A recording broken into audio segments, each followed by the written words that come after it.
Hello, everyone. This is the Black Eel Podcast, and this is your host, Scott, and his other host, I guess, Mike.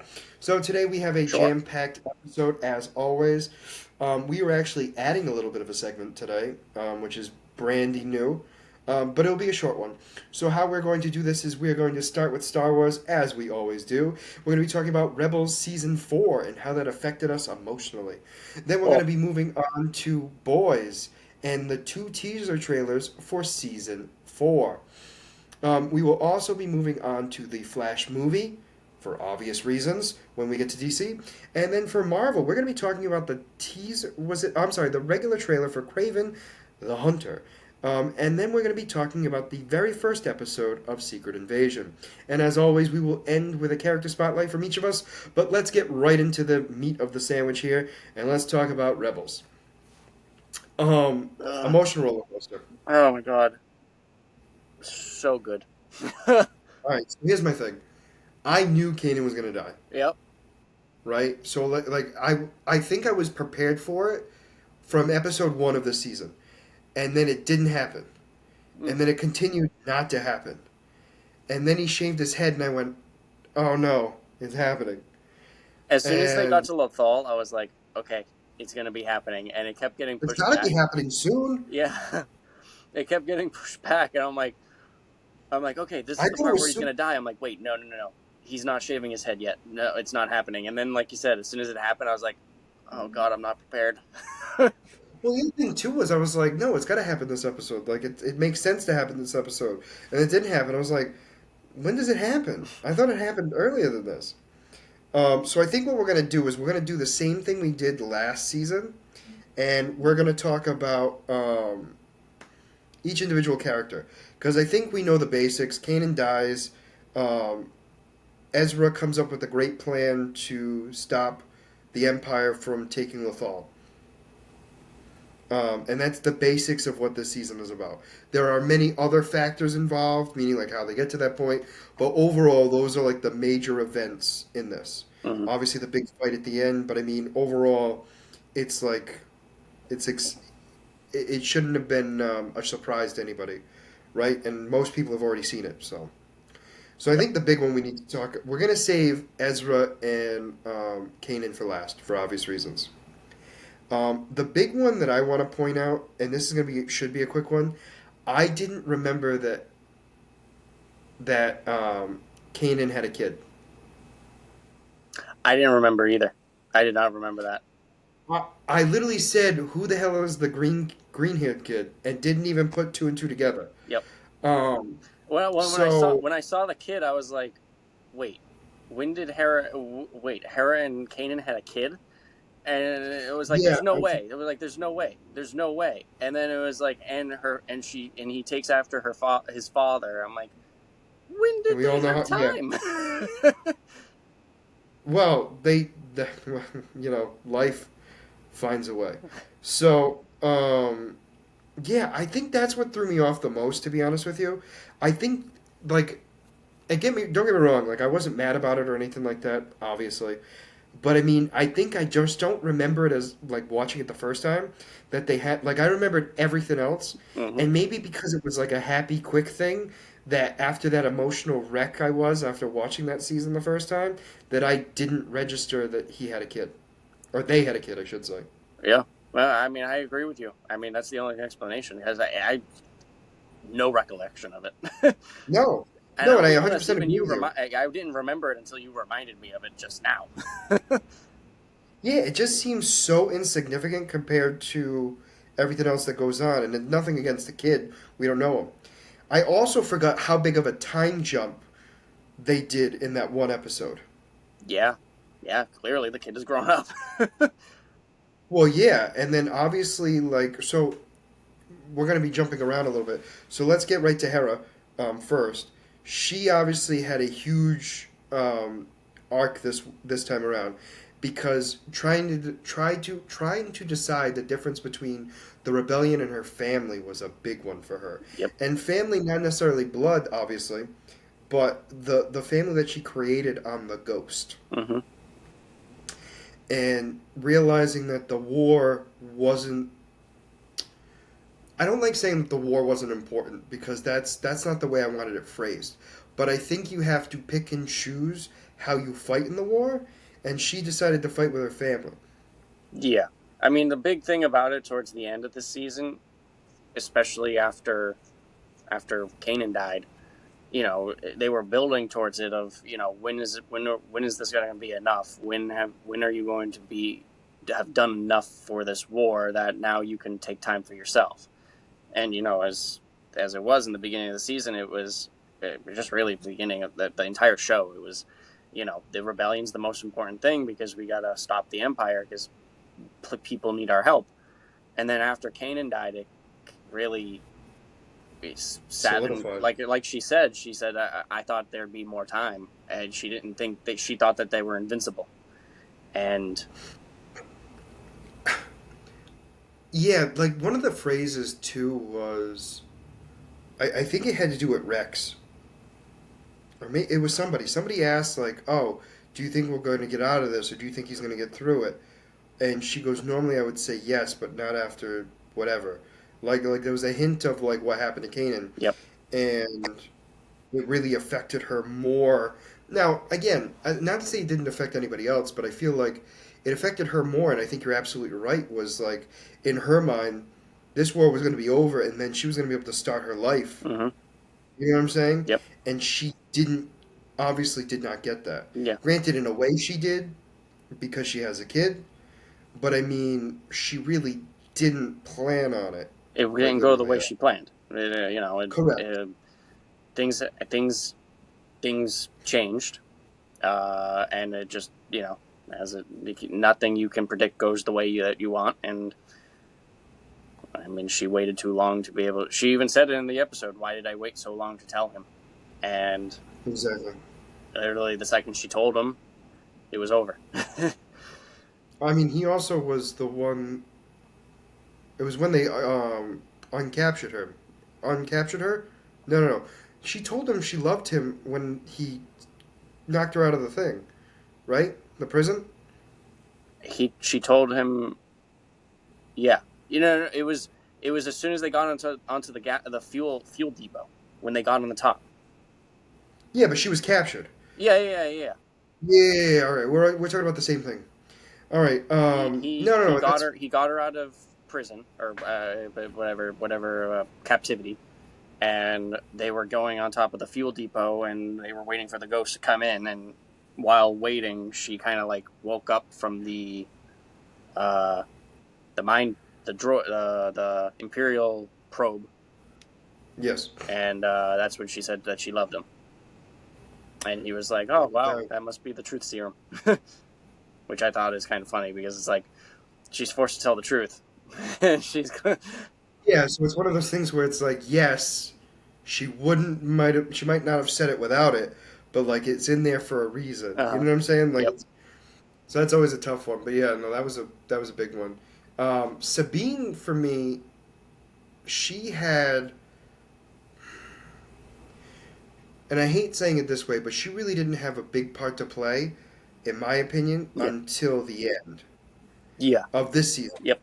She And kind of she, was that supporting character until like the last few episodes after Kanan died. uh, yeah, pretty much. No, I agree. And then without her, Ezra wouldn't have been able to get on the throne ship. Yep. Um, and I think the other thing that killed me was, correct me if I'm wrong, but do you think like the end of Rebels is supposed to be the start of Ahsoka?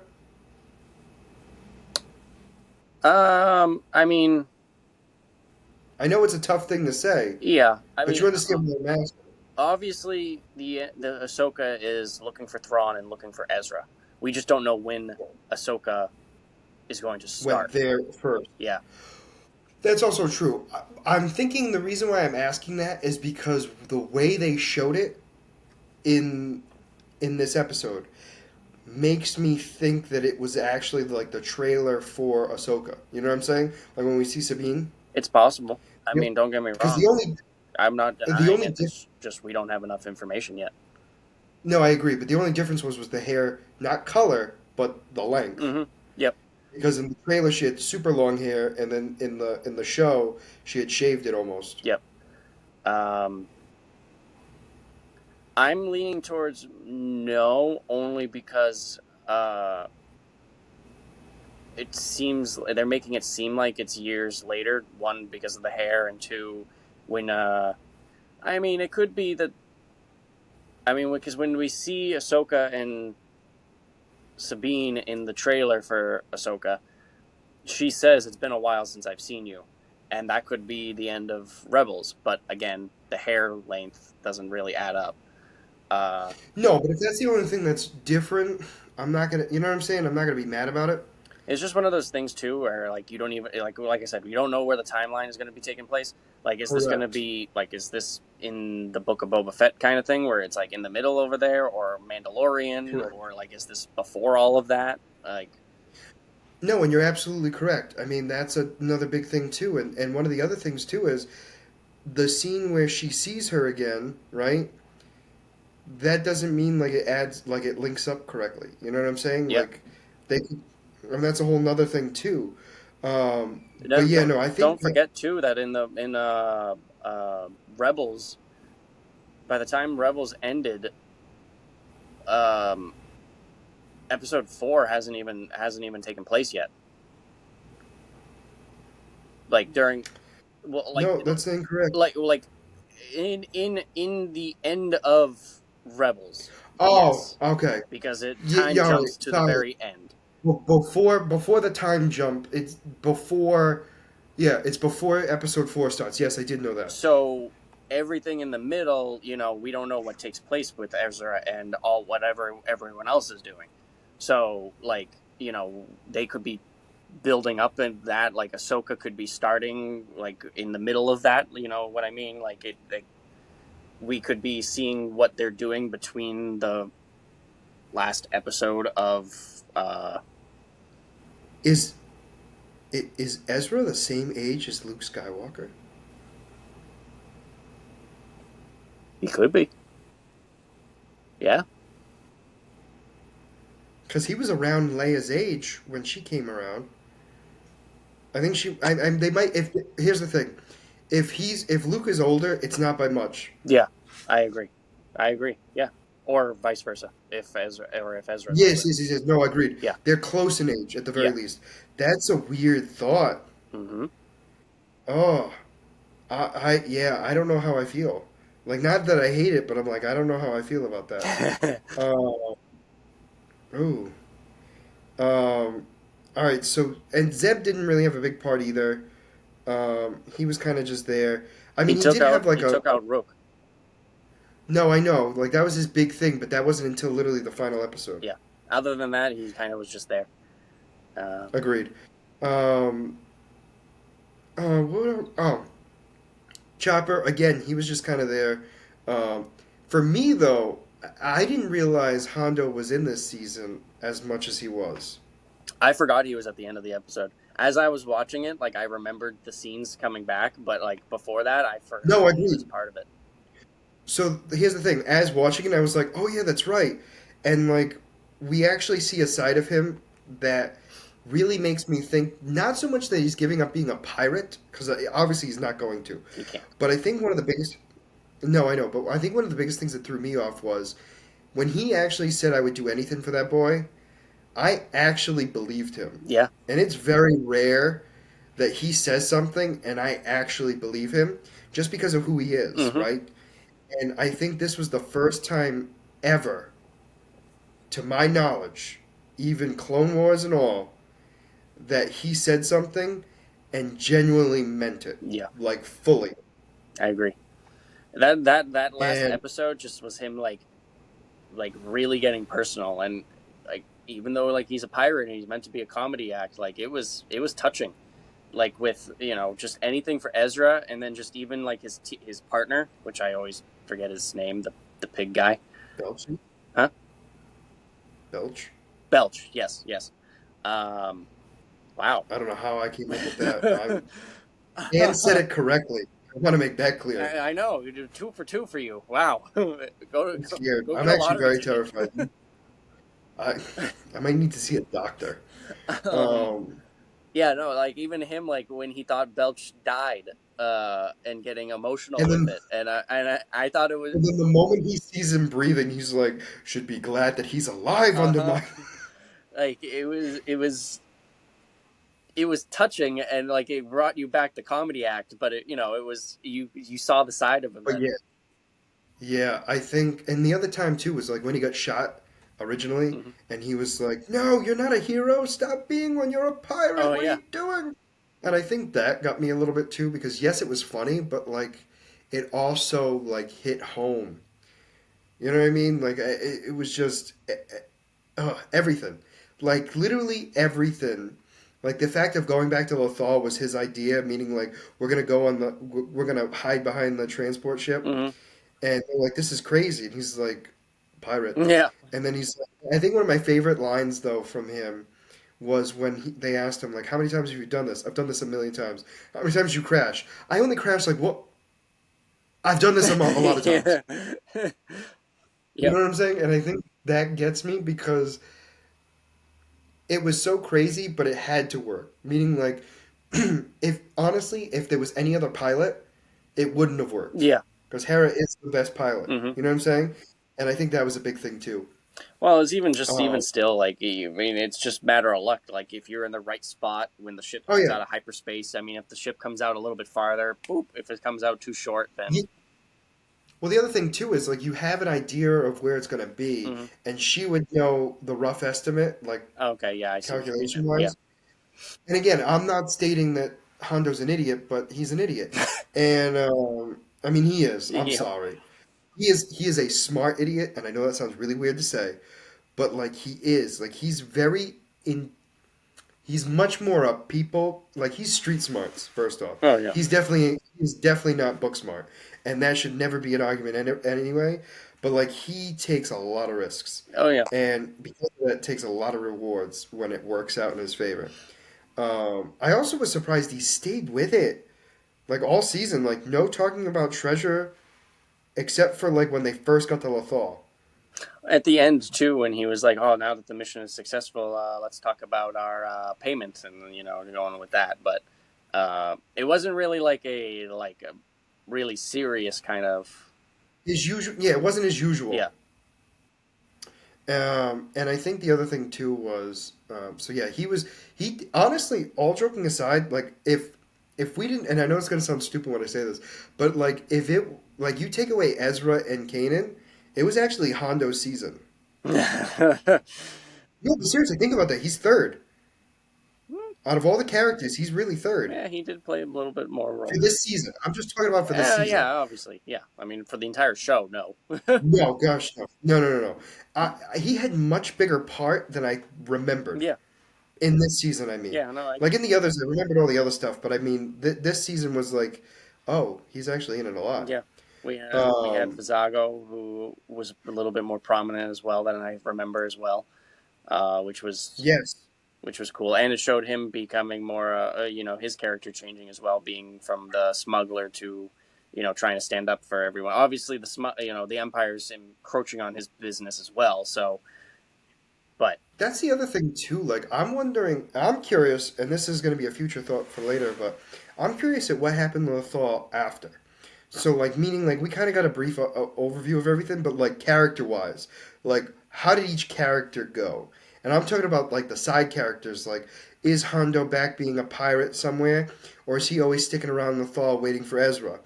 You know what I'm saying? mm, Like, I'm curious about that because to me, something like that would change their character so much. Not so much that they wouldn't still do some of the stuff they did before, but I think they'd be a lot more cautious about it yeah, or like ch- change their tune a little bit. I guess the best way to put it. yeah, no, I agree. I mean, especially with how, I mean, like particularly with Hondo, like you said, how he would do anything for the boy, like how much apparently Ezra meant to him, like how much something like that just happened would significantly would change his. Well, how much I was gonna say too, how much he cares about Belch. Yeah, You know what I'm yeah, saying? Um, and like that in itself is just weird because he never really gave a crap about his crewmen, yeah, really. yeah. Because it was all about If the I father. remember exactly, it was all about that. Um, All right, so let's move on to the top two here, um, because we're gonna kind of intertwine with some of the other like villains while we talk about these two. So Kanan. Ugh, ugh, oh my god. Okay. Question for you. First off, he dies. Big shocker. Um, my thing for did you remember? Because I remembered the scene. Now I'm gonna be jumping a little bit, but it is Kanan related. So you know how obviously Kanan dies, but when So you Ezra said, sees him, I know I've said it more than once, and I want to make it a point. But you remember when Ezra sees him die again? yeah. Do you remember it differently in the sense of like I remember it being where like Kanan actually like tries to use the Force to push him back or like stop him? Am I incorrect on that? Like I thought that happened. Like I know it didn't happen. Like I didn't see it this time. So all right. So what I'm getting at is right. You know how the portal is open. Yeah, Let's say yeah. I guess that's the way to put it. So Ezra's ready to go in it. I thought there was like a look or something from Kanan that makes Ezra not do it, but it seemed like this time around when I watched it, it looked more like obviously it was Ahsoka that stopped him. Hmm. Well, I mean, I think so. I think when he's watching, he sees the whole thing playing out, and yes, he wants to intervene, but and Ahsoka is like encouraging him or discouraging him from doing it. And I think he sees Kanan uh, find that that spot where he knows this is what he has to do, and not necessarily like Kanan like look through the portal kind of thing to tell him like no, but more just him as he's observing, realizing how what Kanan needs to do, and that just like aside from Ahsoka saying don't do this because if he fails then you all die and you can't be here. Uh, And I, and I think that pays homage to Kanan's teaching because I remembered it differently in my head. So like when I remember that scene when he's in the time whatever you want to call it, right? Time chamber. It's not what it's called, but that's what I've we're decided. gonna go with Uh, it. World between I worlds, I remembered believe. it. I just remember, yeah, it's the world between worlds. I just remember it differently because for whatever reason, in my own mind, I had it where Kanan stopped him from doing it, and technically he did, but not in the way I remembered it. Meaning, like it was his teachings of showing him like sometimes things have to happen a certain Yeah. way, and it's inevitable. But I don't think. I think mentally, it was like programmed in my head when I watched it the first time that Kanan stopped him from doing it. Mm. And that wasn't the case, and like I mean, like physically, like looked at Yeah, him and yeah, was yeah. like, Yeah, I you know what I get what you mean? mean. Like, Kind of like yeah, Man and I Steel was thing. yes, yes, this is, and yeah, but yeah, no. So Kanan definitely, obviously, had a huge story arc for obvious reasons. Apparently, he got Hera pregnant because that's what you do. Yeah, in war. Of Hey, actually, that is course, what well, happens in war. actually, to be honest with you, if anything, that's exactly what it Yep. happens. Let's. Uh, You don't know if you're gonna live or die. It doesn't matter. um, he I just thought he did his excellent. essence joined with the Lothal wolves. Yeah, so here's my thing. Like, is that like that's got to be the closest person to be like a force ghost. Hear me out. Let me finish my thought. Before, um, before like the main masters learned it, right? Like that's got to be one of like the first ways to like I don't know how to describe it, but you know how like think of it like this. Like there's ranking systems. You know what I mean? I Like get, yeah, you possessing an. yeah, Oh, so you're saying I'm wrong? yeah. Because in Clone Wars we see Qui Gon as a Force ghost. No, I know, but what I'm saying is Qui-Gon learned on his own, right? Yeah. Nobody else knew how to do it. Okay? What I'm getting at is he never like Kanan never had real teaching, right? Oh, you're saying he did it himself? Correct. And like and I know where Yoda and Obi-Wan were technically trained by him, Hmm. Qui-Gon. You know what I'm saying? So it's like it's a weird thing. Like obviously they mastered it better than Qui Gon, but that's because he had to walk so they could run. And where Kanan learned his own way, and he actually became, I don't want to say he became the wolf because I don't think that's the best way to put it, but like he was one of the wolves for at least after he died. Yeah. Well, just so you know, Qui Gon just never finished his training before he died, which was the problem. Agreed, but you understand what I'm No, getting no, at. no. I'm I not understand saying what you mean because him learning led to Yoda and Obi-Wan and others learning as well. correct. I What get I'm what you getting mean. I at was is just making sure that you were he was a aware that. master. He would have mastered Yeah. it, yes. But what I'm stating is because of that, like he taught them in the afterlife, Yep. technically. Um, And so seeing him be like the rebels version, like this new era of Force Ghosts, I thought was very interesting. yeah, especially because it was able to connect with Ezra a lot more because obviously he has that connection to the planet and uh, And also to animals in general, yeah, which always was a weird thing to me. And we'll talk about him in a minute. But yeah, no, I definitely loved Kanan's story arc. And when we were talking about it the other day, and I can't for the life of me, I'm saying the other day, but it could have been years ago, to be honest with you. When we were talking about how Freddie Prinze Jr. doesn't want oh yeah, Kanan, the voice of Kanan, he didn't want Kanan to have a live action hmm version because he feels like Kanan had the best yeah, story. His story's done. And you know what? I agree. I very much agree. There's those I times. don't. I think I was skeptical. Oh, I was gonna say continue. Sorry. Well, I was gonna say there are those times where like I was saying, I remember talking about this, and I believe we were talking about it in one of the podcasts. It was, yeah, because it was maybe with when we were talking about Maul, maybe about how characters Oh, possibly. always come back from the dead, and it's like when do we stop, and when is the story actually closed? And like I said in the last episode, Maul's story closed. It let that character stay dead. It's finished. Um, Yeah. Now with the same thing with Kanan, like his story's finished. Let him stay gone. He played his part. He had an impact, and don't risk ruining it because you never know. If you bring a character back, it could ruin it. The most So what? I would be okay with is if it's like a flashback kind of thing, where he's I was teaching thinking him that. or something. But otherwise, like if you're gonna Like, be bringing him back to introduce a brand new story, no, nix it. no, I agree. I agree. And I think after watching it again, I was more agreeing with you. Not that I didn't agree with you before, but I was like, it's not that big of a deal. Who cares? But after rewatching it, I'm like, no, he's done. No, yeah, the Uh, story was and it's perfect. no, agreed, especially for him. Like Ezra, it makes sense because Ezra's story's not Yeah. done. But for Kanan, it was Hmm. done, and it was like very clearly done. Um, I would agree with you on the flashbacks or something like that, or they do a show that's based in like with Bad Batch, we see Kanan again, Yeah.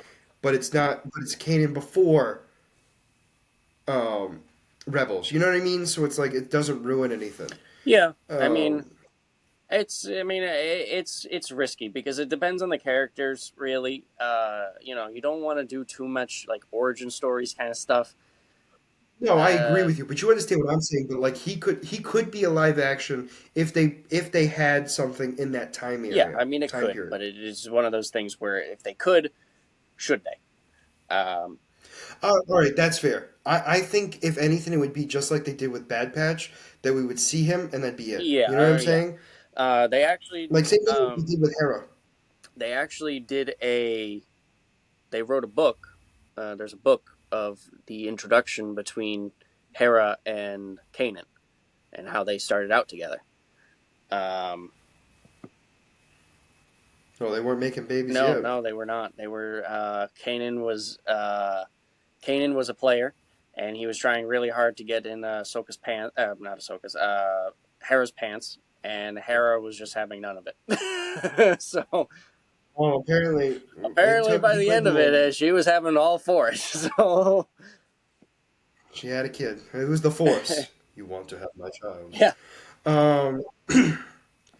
All right, so here's my question before we get into Ezra, because this is going to be a topic that I really was curious for your opinion on. So we saw the world between worlds, right?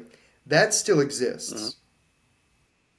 Just because Ezra destroyed the temple or whatever, it still exists. As long as there's a Jedi temple somewhere, it still can Yeah, exist. there's other portals or entrances, whatever. Exactly. So, does that mean a Star Wars multiverse exists?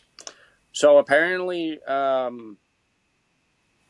Dave Filoni, uh, he came out and said that there's only one Star Wars universe. There's no multiverse like Marvel. He wants to stay far away from that for Star Wars, according for him. Okay. No, no, but you understand what I'm saying because if you change the timeline, it changes Yep. everything. So, like, because they have that ability to access it, Yeah. right? That would be my thought in that front, like in the sense of like the Yeah, potential. it is very possible. Like you said, with the world between worlds, if Ezra decided to save his parents, could have changed everything. It. I mean, literally, I don't see why the multiverse can't exist. It's just, I guess they don't. They're Well, choosing not to. well, I was gonna say I don't think it necessarily doesn't exist. I think it's more the fact that like they're not gonna touch Yeah. it. Like they don't want to touch it. I imagine that'd be very convoluted because, and it makes sense why it would be convoluted for Star Hmm. Wars specifically. But my like I always had a like that would be something like to see in visions. You know what Yeah. I'm saying? Like all of a sudden you see like somebody getting into the world between worlds and they change things and they realize that there's now more than one timeline or something like you know Yep. what I mean? Like some sort of Hmm. break or whatever. All right.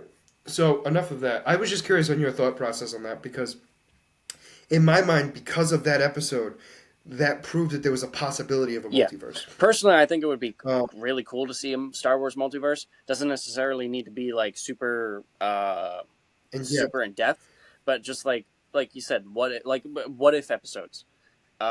With agreed. what if Anakin never turned what never turned on Mace Windu? What if Qui Yeah. Gon never got killed and he trained Anakin? What if Luke couldn't save Maul Vader? didn't get sliced in half. Huh? What if Maul didn't get sliced in Yep. half? What if Maul didn't get sliced in half? No, all of these. Uh, what What if what if Hondo was not a pirate? Anakin never got sliced by Obi-Wan? What did you say before? What if Hondo was not a pirate? Oh, that just ruins his character. But wouldn't that be something to see, like him being a hero, or like, But that's right? what makes his character is that he's selfish. But but here's the thing: it's a what if. It's to appreciate the original even more. Sure. That would be the filler episode of the 9 episode season. Agreed. But yeah. So let's get to the meat of the story: is Ezra Hey, Bridger. you're forgetting one So character. with Ezra Bridger, You're forgetting huh? one character. Actually, two characters. Are we talking about Thrawn and the Emperor? No, Oh, who am I Ahsoka. forgetting? Well, she isn't that big of a part. She was there. She existed. I mean, we talked about her briefly when we were talking about the World Between Worlds. That We was her didn't even part. mention. Done. We only mentioned her talking out Ezra. Um, No, and we talked about her coming at the end yeah, fine. when we Talked talked about about her briefly. Sabine. Which I'm sorry, is that not all of them?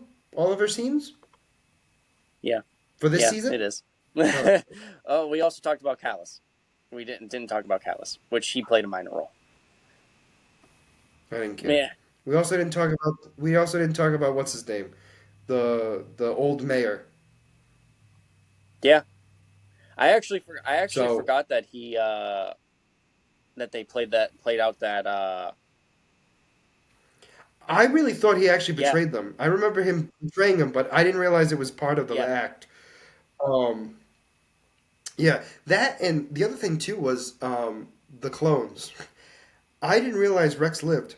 Oh, I remembered. Yeah, I remembered one of the clones died. I knew it wasn't Rex. I just forgot which, if it was Gregor or Wolf. No, I thought honestly, I thought a lot more people died in that episode, and that's in that like Well, last I mean, a lot episode. of people did die. Just Yeah, but not not important the people, characters that we cared about.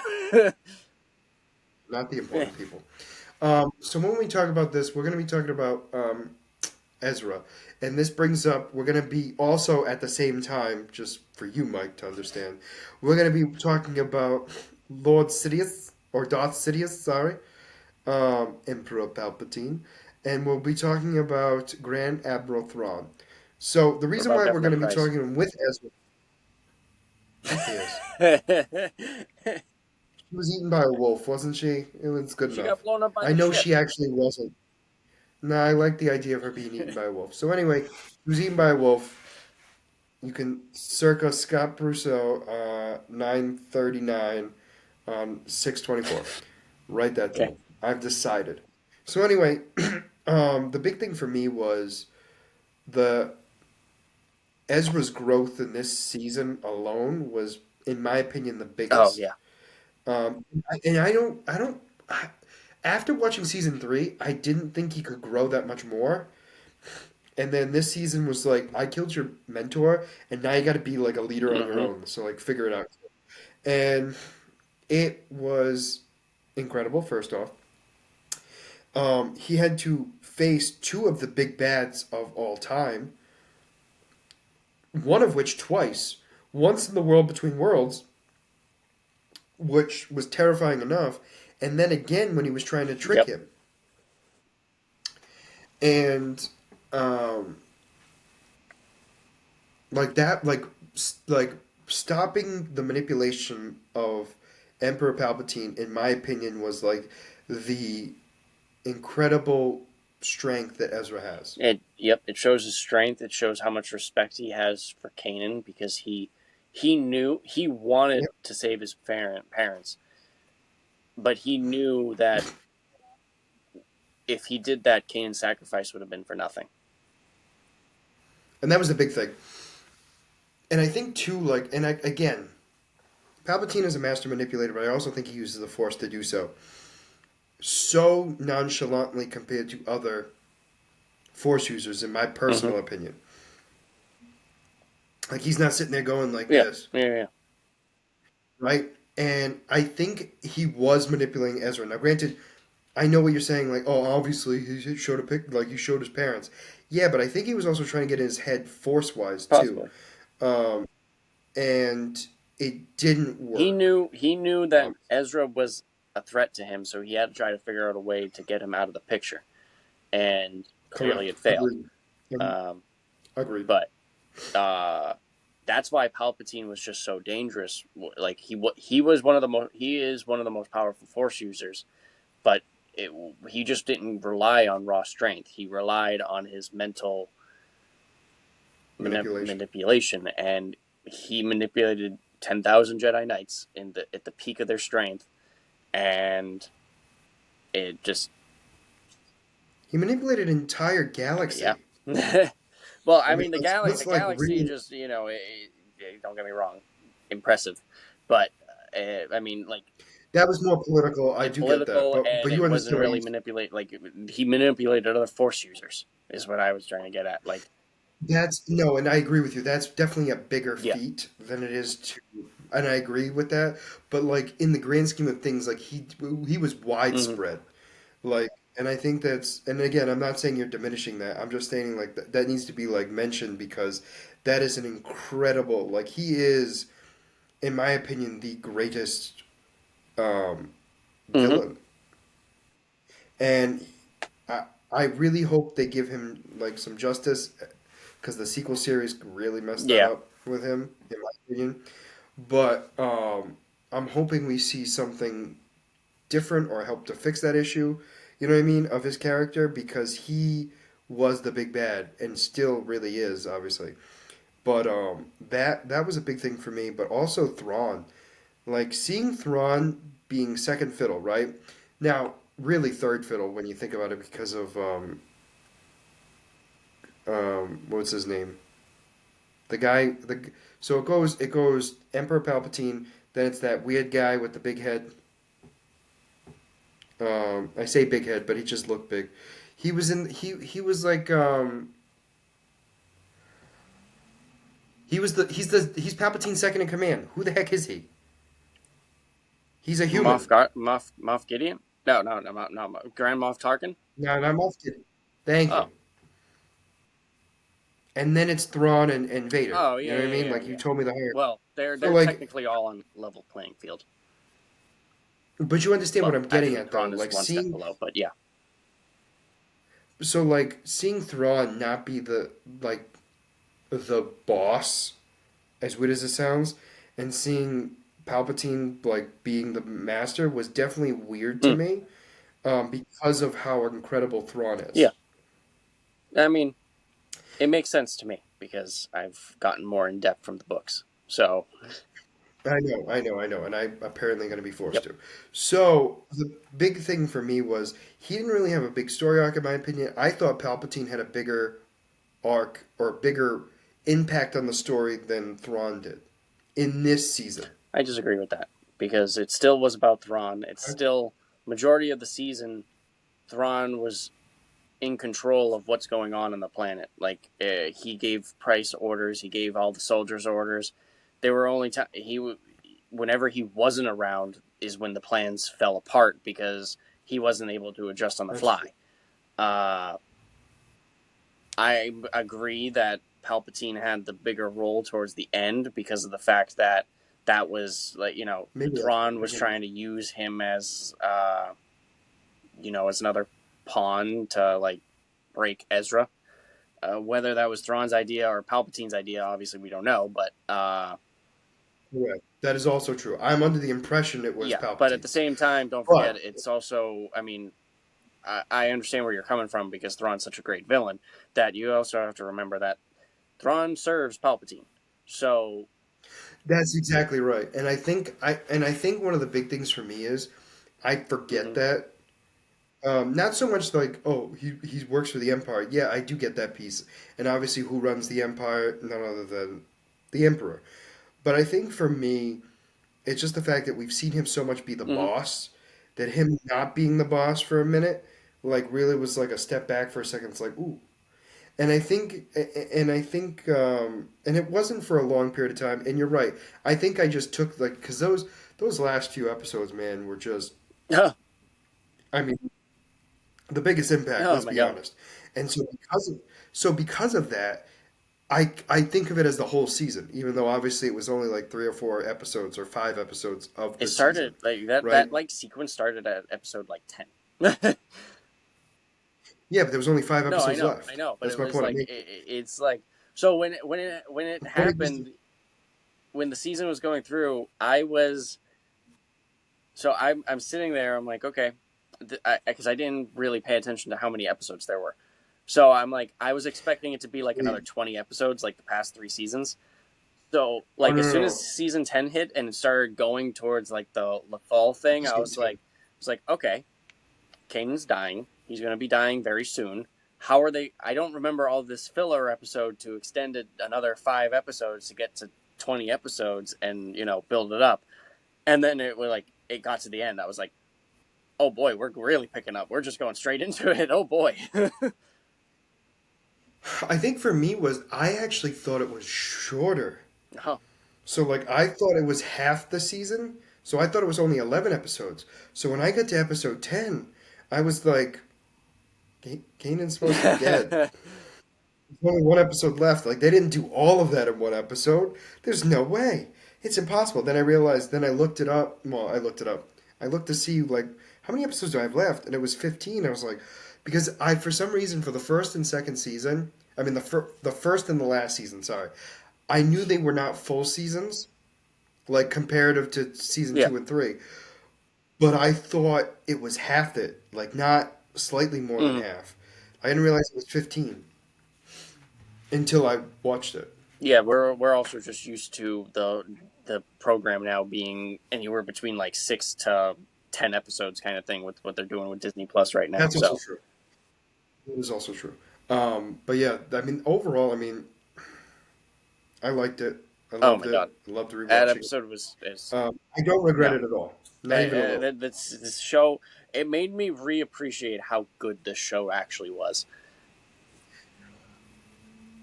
I think also for me was this was the one this was the show that made me like Star Wars the most, and I do remember that. because of how great the story was, but it was also less Jedi Hmm. focused. So Like well, you understand what I'm getting at. Like comparatively to the rest of Star Wars yeah, before this, it was heavily this Jedi focused more focused. on the actual And I think, rebellion and planning and all that stuff. It just happened to have Jedi in it. and then we lead into like my favorite stories of all time, which happens to be Andor. We then have Rogue One. You Hmm. know what I mean? Like those shows and movies are my favorite because they're not like, and then obviously Mandalorian later, but like not so focused on the Force itself. Like the Force can be there because the Force is everywhere, but like it shouldn't be the main topic. And I just think it's Hmm. incredible. And Rebels started that for me personally. Yeah. Oh, I mean, yeah. I mean, I do agree with you. The Rogue All right, One and Andor are the best post Disney Star Wars at the moment, and it is just. I agree. I mean, like you said, this really sets it up. It set it up real well, Yeah, and agree. like I said, for me, I appreciated it so much more this time around. Like I remember watching it the first time and like it hitting me, and now going back and Mm, like just hitting you it hit me harder. even harder. Like you said, like I mean, I was prepared for Mm, all of this, and I still not got really. emotional during it. I'm like sitting here, like, oh my god, I can't handle this again. You know what it was too? I think I was like, oh no. I think for me, and this was just a me thing. I mean, it could be how you felt too, but I was like, no, I know when it's coming, and yet I didn't. I think that was the biggest thing for me was like it still hit me in a way where I was like, even though I knew it was coming, it didn't happen when I thought, so it threw me Yeah, off. yeah. I mean that as well. I agree with you on that. I mean, like just the fact that I didn't know when it was coming. Like we were talking about. We thought it happened at the end of season 3. We thought it happened at the beginning of season Yeah, 4, and we were just both completely wrong. and we were wrong So, again. Yeah. So it's like we're waiting for this thing to happen, and then it hits yep, harder because we've been just waiting for months for it to we're come. we're we're waiting, and Um, it like just like with me, just watching it again, and I'm just like wow. no, agreed. A great show. I highly recommend it. Obviously. I The other thing too is if you had to choose a favorite episode, because we did this the last time, we're not going to do like the 3 episode thing again because there's not that many episodes. But like, if you had to choose a favorite episode in this season, which one it would be? I can only narrow it down to three. how are we? I can only narrow it down to three. So for me, it was Canaan sacrifice. It was the world between worlds, and then the final episode. Yeah. Definitely Kanan sacrifice. Definitely the final episode.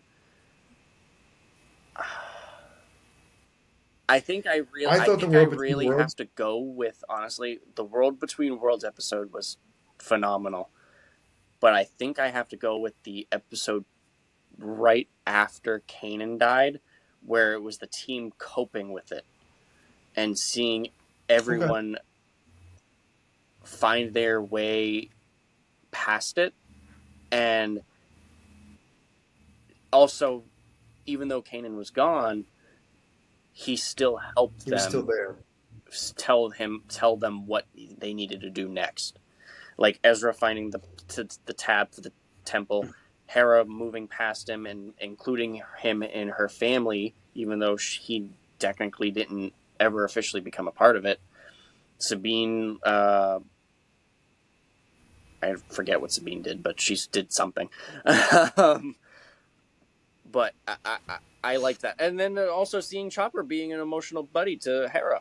I mean, Yeah. everyone was involved in some way. Zeb was not as much, but I mean, he's still But I think the reason for that was because he saw so many people die in his life. yeah. And not to say, and I don't want to say that it didn't hurt him or it didn't affect him in any way, but I think it affected him the least because he's been in more Mm-hmm. wars I out of mean, all of them. He's definitely. I mean, aside from maybe they've all experienced loss. I mean, he saw his whole people. He technically saw his whole Yeah, I people was gonna die. say, but Um, everyone lost people. But aside from Sabine, he's lost definitely lost the most because of his people. Because Sabine technically yes, lost her people as well. But yeah, from her own cause too, which is yep. the other issue. But I think the reason why it didn't Yeah, I think that is the whole thing on that one. But yeah, I do like that episode, but I think for those three are mine. But again, most of these episodes were like all like top Oh tier. yeah. I mean, I mean, at there that was a point, couple. like I said, after episode 9 or 10, whenever this whole Lethal story started, it was Yes, basically just all blended together. Just they just made broke them down to separate them. agreed. Otherwise, it's all basically just one episode. Well, the last episode I didn't realize was so much I longer. forgot that. I forgot that it was. And Yeah, well, all of a sudden I'm like, it's because every other episode was yeah, 22 minutes no, I completely forgot. ish. So all of a sudden I'm like, I'm almost positive I'm watching this for like Yeah. almost an hour, and I'm like, oh, I have. Well, And I was like, oh, that's it was funny because it was like, I was watching each episode every day before going to work uh as I'm going to as I'm getting ready for work. I watch an episode or two, yeah, uh and I'm like sitting there at the beginning, and I'm like my alarm goes off to say like, okay, we got to get going, and I'm like, man, this episode doesn't even seem like it's close to being finished. And I click on it, and it's like still half an hour left to go. I'm like, wait, what? yeah. No, that was a big thing for me too. Was I was like, I wasn't prepared for that, and not that it ruined anything for me, but I was just like, because all the other episodes kind of were obviously felt quicker for Mm, obvious reasons. But I mean, this one was like, and it wasn't like it was long in the sense of um, like I didn't enjoy it or like it was so long I was bored with it. It was one of those things where it's like because I was doing something else or getting ready to do something else, all of a sudden I'm like, this is feeling longer yep, for some reason, and it was because it yep. was. I But yeah, I overall, used highly the episodes recommend. to plan out basically like how my morning would be going. Like, I know that these Yeah, episodes are 20 minutes, so as soon as and this that is was the done, one I episode move on obviously and you couldn't. whatever. And it didn't stop. I was like, okay. No, agreed. But overall, yes, this was great. Um, what are we going to be reading that you're Well, going to be sending me a link so I can I read? just want to say before we move on is that I appreciate the fact that this time around, so the first time around when I watched it, I didn't have anybody to watch this with. So now this time around, the fact that we were watching it together and I could talk to someone about it while watching it, so great. Because the first time you watched it, even though it had been a while since I watched it, we could still talk about it and I could still keep up a little bit with the conversation. This time we're watching and Side by side, yeah. we could talk about whatever we need to talk about, and it's it's fine. I appreciate that so much more. I pre- I think there was a lot of things to unpack in some of these seasons where each season had something where I was like, am I right on this? Am I thought like you know what I'm saying? Like there was something in every season I think for this where it wasn't there was nothing bad. It was more of like, am I understanding this correctly? And it was easier to talk to somebody about it. And I agree with you on that. But anyway, yep. books. Okay, so there are three trilogies. It is There's the prequel series, which is going into Thrawn's people and how he got to where he Yeah. is. There's the original, uh, which is him in the Empire. And then there's the Legends trilogy, which is post Empire. I know we talked about it a little bit, but I think I'm gonna nix yours, and I think we're gonna go with starting at the where the books began, which was Thrawn in the Empire. So it Okay. is the Thrawn trilogy. Uh, So Mike's gonna send me a link so I can read it because he has the books. Um, the only problem with this is that I could I if it's a little bit my fault. You're gonna have to figure out a way to read them because I'll give you the books, but I bought them on my Apple Book. I don't know if I can like have you oh, I get what you're saying. So anyway, Mike's gonna figure out a way for me to read them, and because we're gonna read them. I have Audible, which is an Amazon reading app, but I bought them on Apple Books because when I first started buying Star Wars books, it I couldn't figure out how to make Audible work because Audible like Hmm. you have to have credits, and for some reason when you sign up the first month, they don't let you buy more credits. So because of that, I didn't buy more books. Audible, not a sponsor. So, anyway, some in the next episode we'll be reading some sort of book on Thrawn, possibly more than one. But for right now, Mike's going to try to figure that out, and we'll go from there. Hey, if you can Let's read three move to five on to hundred the. pages in 2 weeks, props to you. I can.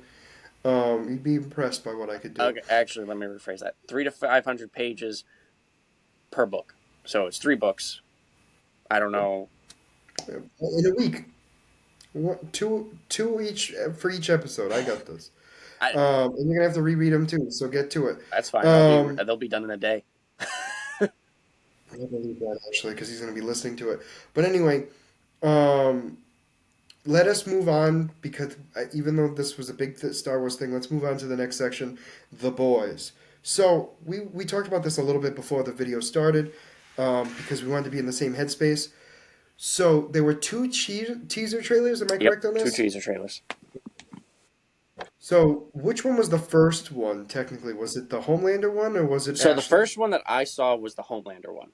I don't know. I don't know Okay. if because the when the It was actually first, but it was definitely the first one so you saw. when we started this, I saw I saw it a couple weeks ago that it was the Homelander one, and then today I saw teaser trailer number 2, and it was the Ashley one. But I don't know. But the video that we saw, it combined them two, and the Yeah, it did Homelander it. one was I second for know, and some it did reason.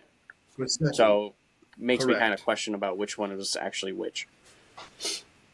So we're just going to talk about both of them anyway. Might as well start with the Homelander one first. Actually, no. Let's talk about Ashley first because it actually leads into more of the Yeah, it makes Homelander one sense. It anyway. makes sense to start that way. Um, Um, Ashley's basically so. So the big point of topic is, and Mike and I had to talk about this again, was when Homelander lasers a protester that throws a bottle at his son and he was kills him, he obviously. was But aiming at Homelander, but accidentally misses and hits his son. yes, agreed. But still, but yes, you're right. I agree with you. But that wasn't the Oh, I know, point. I No, know. no. But I. He hit his son. But anyway, so the guy gets blasted, and then now apparently Homelander's on trial, which I think is so bizarre. Like, here's the thing. I get it. I 100% get it. I'm just like more mortified at the fact that like they're actually gonna do that, like put him on trial. So let's start Um, with the trailer. Was the fact that Ashley is basically addressing and then, the world about Homelander going through trial and about the incident that happened at the end of season 3. She's talking about how great he is, and sometimes accidents happen, but they're going to stand behind him, and he's going to get through it. yeah, it was basically she was saying that Vaught's standing behind him because he was protecting Yep. his son, and that was really the main focus of it. Which here's the thing: if his son wasn't super, I would say like it makes I mean, sense. no matter what, it makes sense because Homelander's protective. He does. Agreed. He has the few things that he loves. He loves his son because he never thought he'd be able to have a son in the first And part, milk, huh? and And milk, milk, and lots of milk, milk. um, mm, milk. so he wants to have the little bit that he thinks he deserves, and Agreed. it doesn't matter that his son is super or not. He wants to protect his son because he has the power to. Yeah, I mean, again, I like Vaught's twist on it. I mean, because it is true. I mean, they're not lying. He was protecting his son, but I think for me, it was just more the fact of like hearing it that way, and after all the stuff he's Yeah. done, like you know what I'm saying, is where it gets funny. But then we have the second teaser trailer, or the first one. We're not quite sure which order, but the one we saw in that video, right, is Homelander basically getting himself ready for an Mm-hmm. apology. It sounds. Or addressing some Although it audience could be in some way. correct, some sort of either big press moment, something along those lines, right? And seeing him break down mentally is Yeah. terrifying. You know what that scene? Honestly, all joking aside, when he starts like laughing, do you know what movie that makes me think of? No. But The original Spider-Man with William Dafoe as Green yeah. Goblin, right?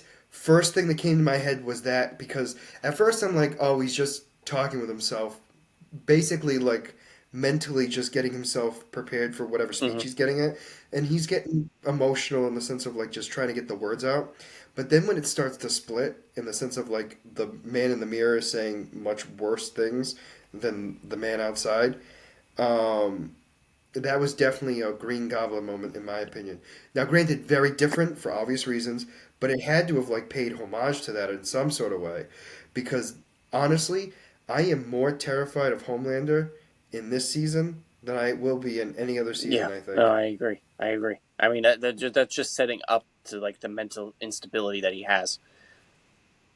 and we already knew he was mentally unstable, but I think we're at the point where it's like he won't be able to Yeah. hide it Or anymore. he just doesn't care. Like, you know, he just That also true.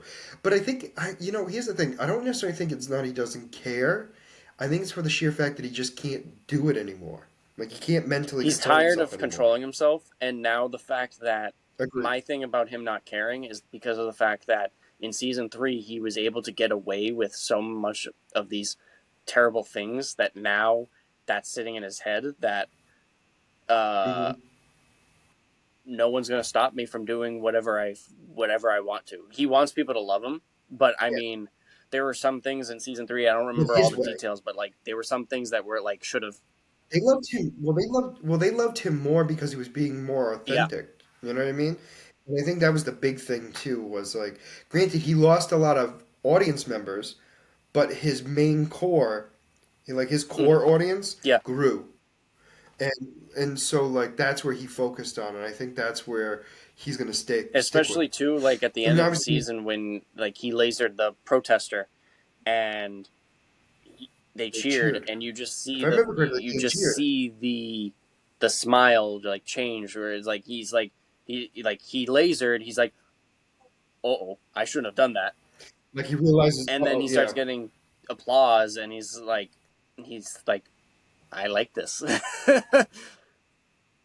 agreed, and that's terrifying.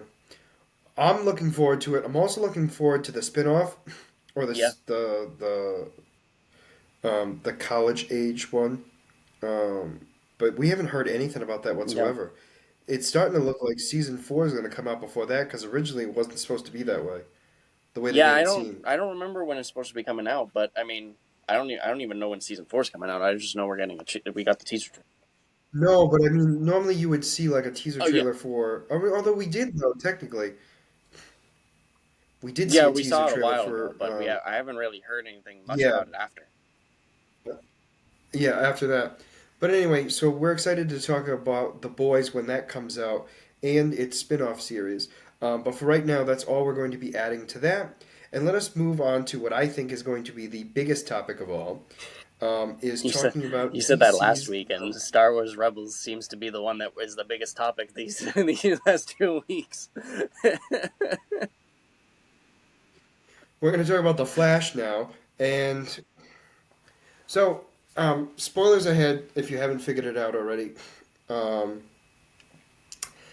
I think for me, this was very much Flashpoint, and we knew it was going to be Flashpoint.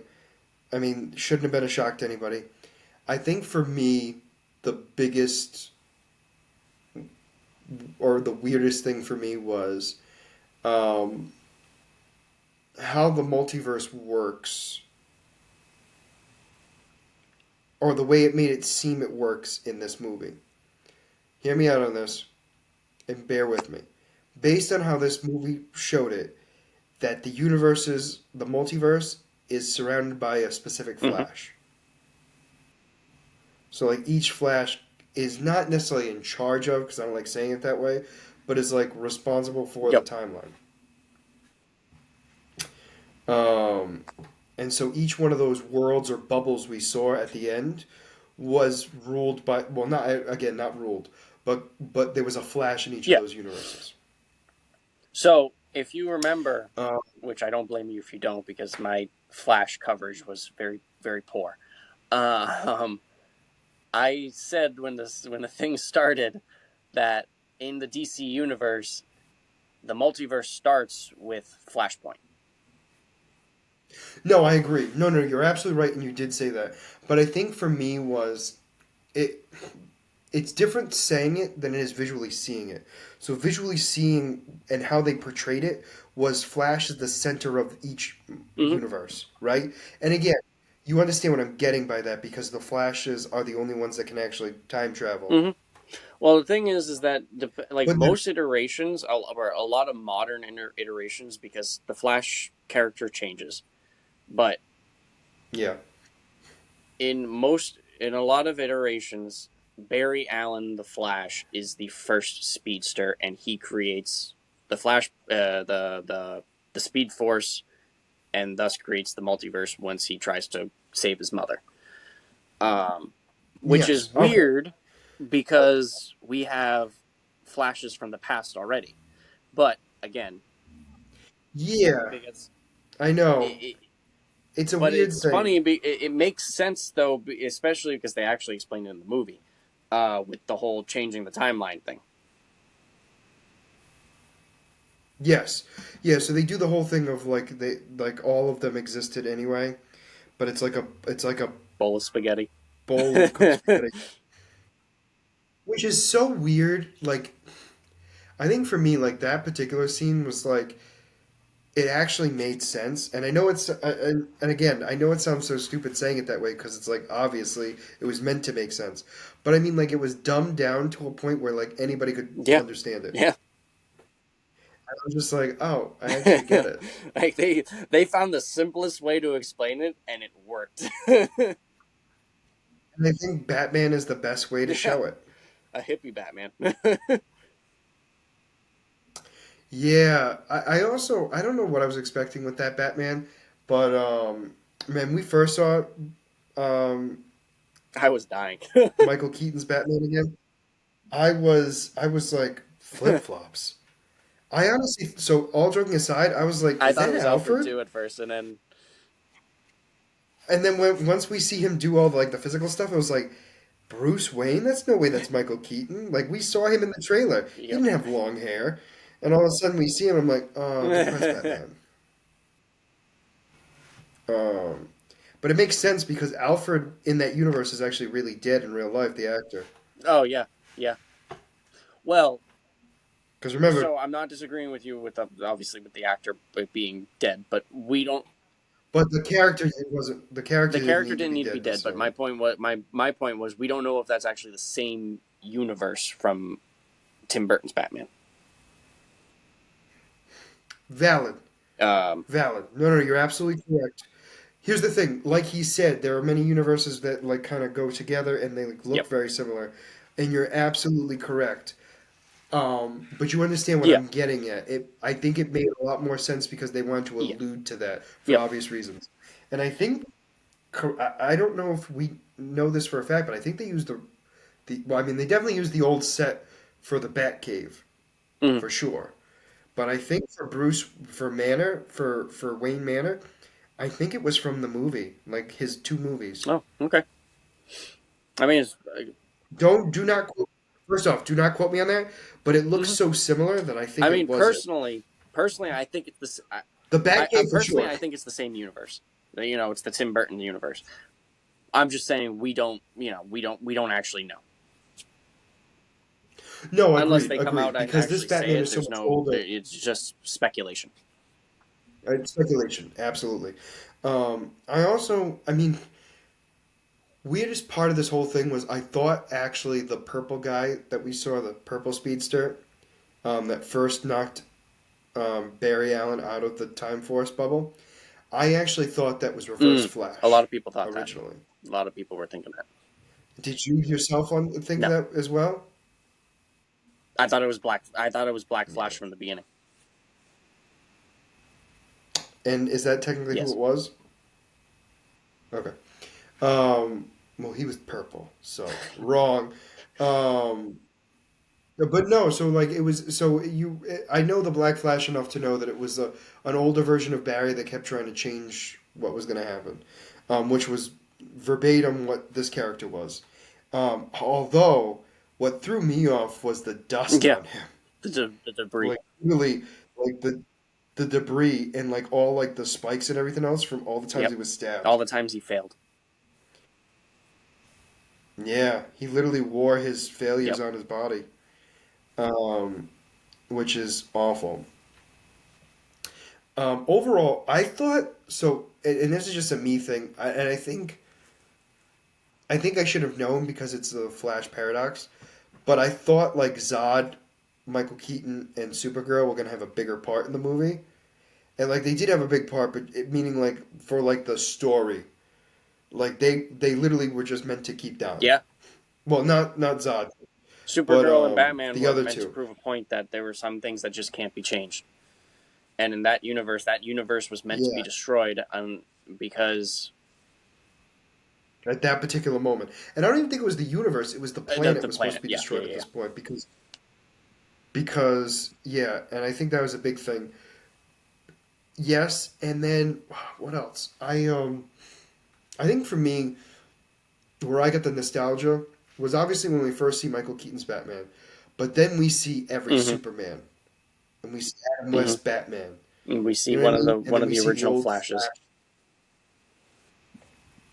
Yeah, I think for me, seeing all that, and then seeing Yeah, Nick Cage yeah, that as was funny. Superman. That was really funny.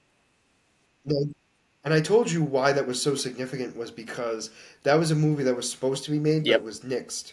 I remember hearing Which about the I movie. think I thought I didn't realize it was a legit movie. I thought it was like a fan casting or like a fan theory thing. But no, it was legitimately so it was supposed to be a legitimate movie. It was supposed to be a legitimate movie. And the only thing to my knowledge that came out about that movie was that Nick Cage was going to be Superman. That was it. Other than that, I don't even think there was an actual like full mm-hmm. script. If there was, like what we saw is what was actually written. You know what I'm saying? Like as weird as that sounds, but like um, yeah, seeing also Nick Cage with long hair as Superman too was Yeah, another weird thing too. just why? Um, no, but as weird as it sounds, like every time the reason why they did that was because every time you saw a picture of it, like of like what like they wanted Nick Cage to look like as Superman, it was always long hair and it always threw me off. But like that's like what everyone expected him to look Mm. like as Superman. I know it sounds weird, but it for whatever reason like that's how everyone wanted him to look as Oh, okay. Superman, or how everyone thought he was going to look in Superman. So then we had Christopher Reeves. We also had the original Superman as well. There were just so Supergirl. many Supergirl nostalgic as stuff well in my with opinion. Christopher Reeves. I don't remember the actress's name, Correct. or I don't know her name. That's Huh? why I didn't say it. That's why I didn't say it. I Well, didn't you know. would. And we got Adam West's Batman, which I thought was kind of cool. And then for me, the end. The end was a big hit for me. With Most of the fact, no, no, no. So the whole thing was we knew we were in a different universe, or the universe was completely different, or slightly different. I shouldn't say completely different. When we saw that his dad yep. lifted his head up, because before we left, we saw that his dad Mm-hmm. didn't lift his head up.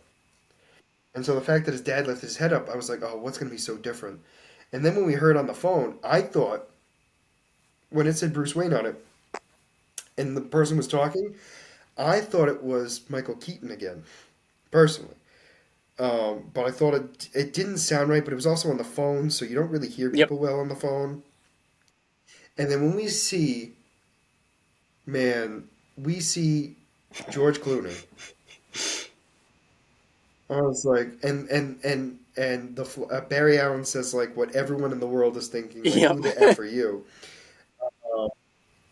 And I think that was just like a big like it was a nod to the audience, like yeah, we all know he's not hmm really Batman, but like he's Batman. I And liked the thing with Barry where when he comes out and he sees that when we see it's George Clooney and Barry just turns around and he's like, "Who the f are you?"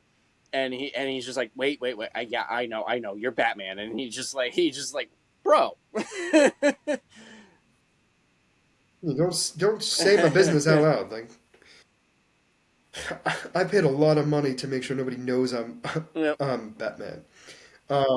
And then for me, it was also the after credit scene with Mm-hmm. Jason Momoa, Arthur Curry. and yeah, and seeing him being a Yep. drunk Aquaman makes me think that because the rumor was, and correct me if I'm wrong, but I'm almost positive the rumor was that the Flash was supposed to lead into Yeah. Aquaman 2. And so I'm thinking that Aquaman 2 is going to be a different universe than So Aquaman 1. apparently they're going through rewrites because of everything going on, and they're kind of struggling with Aquaman 2 because they don't really know the direction that they're supposed to be taking the movie, which is kind of a problem, seeing that the movie is coming out in December. But No, it's all they're right. kind of We don't need a script to film a yeah, movie, Mike. Come on. We just go out there and we just say some stuff and that's it. yeah, yeah. I mean, that's kind of how DC's been going right now. So they're just going out and saying some stuff and hoping that it connects with the audience, and it fortunately hasn't been. People just have not been feeling DC movies recently, which No, and I was surprised there's so many people not liking The it's not even that Flash. they didn't like The Flash. Like The Flash legitimately was a great movie. Like uh, it Yes. sure it had its problems. It had some CGI things, but it made sense. I mean, it wasn't the best movie in the world, Definitely, but it definitely was a better. I thought it yeah, was a it decent definitely movie. was not the Like I greatest thought it was superhero definitely one of movie the. of all time, like they were trying to hype it up to be. Definitely wasn't. No, I'll agree to that, but it was one of the best ones that DC's put out recently Yeah, for I sure. mean, I stand, I Like stand, within I the stand last. behind this. And I think I've talked to No, you about this before. And in retrospect, out of the 10 years that DC has been making the DCEU movies, they've really only had there's only like 3 or 4 bad movies. three, three. It's Batman versus Superman, Batman Justice versus League, Superman, and I'm gonna combine Justice the League, two. I'm gonna and then combine Wonder Snyder Woman Cut and the 2. original to like as one. Oh yeah, no, I agree. But I'm talking about Wonder Woman 2. Yeah, and Wonder Woman 2. Yeah, and like those are like Yeah, the legitimately like bad movies that they came out with. Other than that, like agreed. everything else was They weren't awful. everything. I mean, they weren't definitely phenomenal. I will say this: they weren't phenomenal, but they were definitely decent. Like I did like Aquaman. I did like Shazam. I actually liked Shazam I 2 still as haven't seen well. that. It's I didn't hate it. So okay, so that kind of I answers still my thing stick. because I was actually going to say we should watch Shazam 2 for the next podcast. So now that you've seen it, that nixes Yeah, that. we can. I can rewatch it. It's not like we're really talking about it. um, But anyway, so that's the big thing. And I mean, overall, I thought Flash was good. I thought it was well done. I also was expecting, and I think this is just more my thought process, was I thought we were going to get a much clearer picture of where DC was going with this movie. And I think meaning like with the universe after this, right? And I think that was one thing I was missing or I felt was lacking in the movie because it was something that I thought needed to be in there because they've made all these decisions on like phase one and mhm. all this stuff, right? I felt like they needed to have some sort of moment in there, even if it's something brief. You know what I'm saying? Um, and we didn't get So that. my thing, I agree, I do agree with you, but the thing is that this movie was basically finished before James Gunn really took over and started planning out the next phase of DC. But you can, but you can film No, an I after get credit that, scene. but at the same I'm time, not saying it had to- remember James Gunn is trying to not just stick with one universe. He's trying to have DC be branded out, so that way, like I said, Robert Pattinson's Batman is going to be its own universe. His new Batman is going to be its own thing. Um, Which one? George Clooney, Ben Affleck, or where Michael Keaton? Val Kilmer can't talk, and then the other guy is Adam West is dead. So who else we, have we we got? Christian Bale said no, and we we don't asked for know who the Christian next Bale. Batman We is all yet. begged for. There's a I don't know if you actually watched the video I sent you, but they're Right talking now it's about George the Clooney. actor who played Soldier Boy being possibly being a top contender for. It's That's it's sweet. George Clooney. We saw the Flash with George Um, Clooney. so End of there's discussion. rumors that that even though we're Snyderverse is over, seeing that the Flash is part of the Snyderverse, technically this, and they're talking about having a sequel for the Flash, depending on how well this movie is received, which doesn't seem like it's being well received. It's not, So it's not very technically, well. the Flash universe can still be its own universe. All right, agreed. I don't know. I felt like I feel like DC is trying, or James Gunn specifically, is trying to branch out too much, and I think he needs to be more focused. But I also haven't seen his work yet. I haven't seen Mm-hmm. how they connect. You know what I'm saying? So like I'm gonna be open minded on this. I'm not gonna be fully against it right from the get go. But I think that's something you would need to branch out later after you've established a Agreed. bunch of good films or storylines and stuff like that. But that's just me personally. Well, Um, where like they're gonna fall into the same trap that they did with the DCEU, where they tried to catch up to Marvel right from the beginning by doing a big combined superhero movie, that's what I'm and thinking. that was people just weren't interested in it because it was introducing all these characters that no one knew, and it's like, why should I care about these characters? Because they did too much in one movie. The difference with James No, and Gunn I is agree. doing is that the problem is that DC didn't have a direction when they hired him, and they already started doing a bunch of different Correct. things, like Robert Pattinson's Batman. Uh, they brought James Gunn in, and he's creating his own universe. So anything outside of that is just going to be, its own thing. But he's going to focus on his universe. He's going to focus on his Superman. He's going to focus on his Batman. He's going to focus on his other characters. That those are all going to connect into his one universe. I just hope for the Okay. general audience's sake that they don't get confused that these universes aren't going to be combined. Maybe one day down the road they might, Yeah. but at the moment, James Gunn his thing is his own its own universe. Robert Pattinson is his own universe, and then the Flash is Snyderverse, which is supposed to be over. Yeah. I think that's going to be a tough one for It people, is. for audiences. And I've said this multiple times, but James Gunn's got a Yeah. huge mountain to climb. And I'm not stating he is not a talented person at all. I'm just stating like he has got a tough job. And I'm not confident that even he would be able to do It it. Like and it's not an insult to him. It's a no, it is. big job. I think the thing is he has to figure out how to start strong. Um, People are going to be Yeah, more. but also not start too broad either. That's the other issue too. Like you want to start off strong, but you also don't want to Mm, be too broad, where it's like alluding to like all yeah. these other characters in the universe already. The thing with what James Gunn is doing, which I think is going to be smart. The first thing he's releasing is going to be a Superman movie, and Which is he needs smart. to I start agree. with these big characters that everyone is going to go see. That's going to make money. Like the big problem with the And DCEU, which Marvel didn't have because they released these characters in a smart way, which you can't take that away from them. They played their cards right. DC agree. did not release these characters in a way to make people care about them. So like Shazam, the first Shazam was one of the best DCEU movies,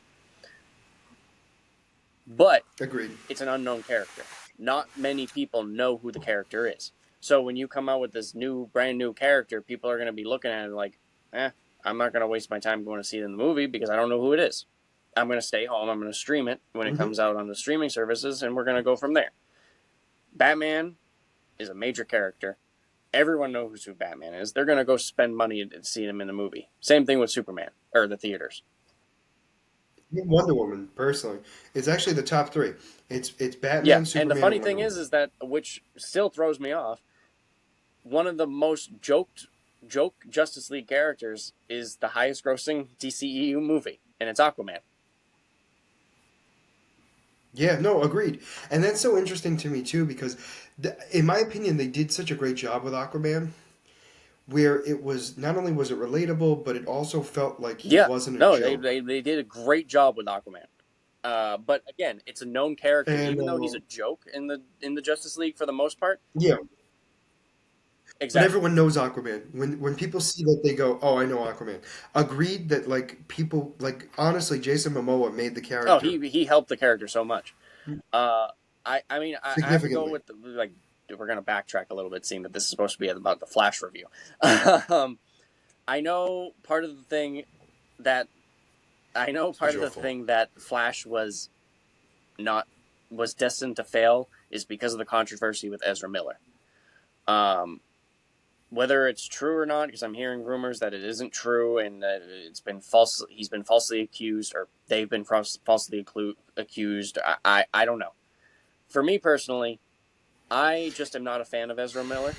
Like, I'm not a fan of his acting. I wasn't a fan from the beginning, and then hearing all these things about it, I kind of like got shut down with him. But I was willing to give the movie a chance. I love the movie. No, I definitely was. I was definitely giving the movie a chance, but I think I agree with you too. But I also think it wasn't fully their fault because they were introduced in a way that was poorly done to begin with. And like, how many movies was he in? Technically, like he was technically in Batman versus Superman. I Yep. granted very shortly, but then he Mm-hmm. was in Justice League, and it wasn't until the third movie we have of him that we Yep. know his backstory. Technically, he was in still in more You know what I'm stuff too. saying? Like, I mean, he was in Peacemaker. yes, yes. Um, He was he in the Flash show? yes, he was in the Flash show. Yep, he was in the Flash TV show. Um, So like, my point I'm making is like we saw him on all this stuff, but like we still didn't know his story, and I think it took so long for us to get there. It was kind of yeah, just like, yeah. And it's not, and that's not him. That's the writers and their decisions and everything else. But I think that was one of the big reasons why I wasn't a huge fan of it. Same thing with Cyborg, and the same thing with um, Aquaman in the well, beginning. Aquaman they did good with because they teased him in Justice League, which I can't. That one was fine. Uh, No, Batman vs Superman. yeah, okay, yeah. And then okay, yeah, they teased him in Batman versus Superman. They brought him in for Justice League, which I mean, whatever. And then they instantly went into his movie. All right, yeah. So it was better, but I still wasn't as Still should have happy been with how better. they did it. Like, they still should have planned that out better. They were, They like I should have said, they were trying to play correct. catch up. Like if they would have had if they would have had the Aquaman movie after It would have been better. Batman versus Superman, I don't think we'd be complaining about Aquaman at all. I No, think it would have been yeah, perfect, personally. Because you just get the teaser of him, hmm which there's nothing against. We're like, oh, wonder what's going on with this character, right?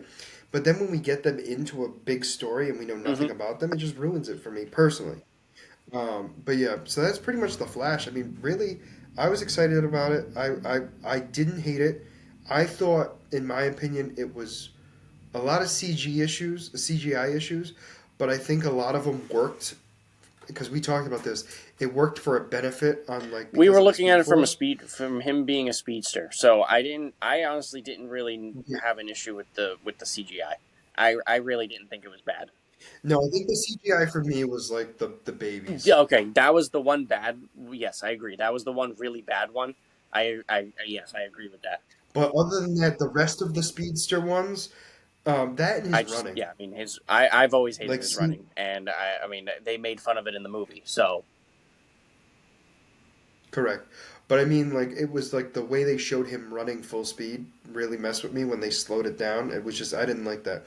But like when he was like when we saw like the CGI for all the characters and stuff, and like the way the time worked, I didn't hate that because in my mind that was how it wasn't meant to yeah, it's a look memory. When you're real looking through a memory, things are because faded anyways. So well no he's looking through the time like he's yeah, looking through a bubble. He's not seeing it. You know what I'm oh yeah, saying? And that's how I definitely. looked at it. Yeah. And then obviously, like I said, definitely like seeing all the different versions of Superman and Batman and the Flash. Although we only saw one variant, technically, Yes, there was one of the Flash Flash. variant. It was Or a couple other, Batman. So I know after the movie we talked about well, technically, so in that scene, there yes, was only yes, one there were Batman, three technically. Superman But in the and one whole movie, Supergirl. there were multi. Yes. No, well, again, technically two, because you got to count the other one. Okay, well, I mean, in that scene there was only one. In that Yeah. in that scene, it was the only one. Um, Agreed. No, agreed. I remember we were talking about in the movie. I know I said that we were missing two Batman. It was Christian Bale and it was Val Kilmer. I don't remember. I think we might have been missing Three Batman. Would have Did been the third. was Robert Pattinson in scene? Oh, so you know what? Yeah, Didn't even register yeah. him. You're absolutely right. No, so it's three So Batman no, that we were missing. correct. Um, yeah, you know what? I Mm-hmm. didn't even think of him. Because he's still a character. So in my head, I was like, No, no, you're absolutely. Here's the thing. You are absolutely right. I just I thought maybe because he was too new, but I didn't register.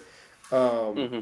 but makes sense. So I want to Uh, ask you a question because I've been seeing everyone cry about it on Twitter, which I think is just ridiculous. When Batman went after the Super Kryptonian, did you have yeah, an issue with that fight? like when he was bouncing Yes. around putting bombs on him. I mean, I will admit that I was surprised he used bombs, but I think he also knew it wasn't going to kill But him. otherwise, you didn't like have an issue with the fight. Like you thought it was a perfectly fine fight.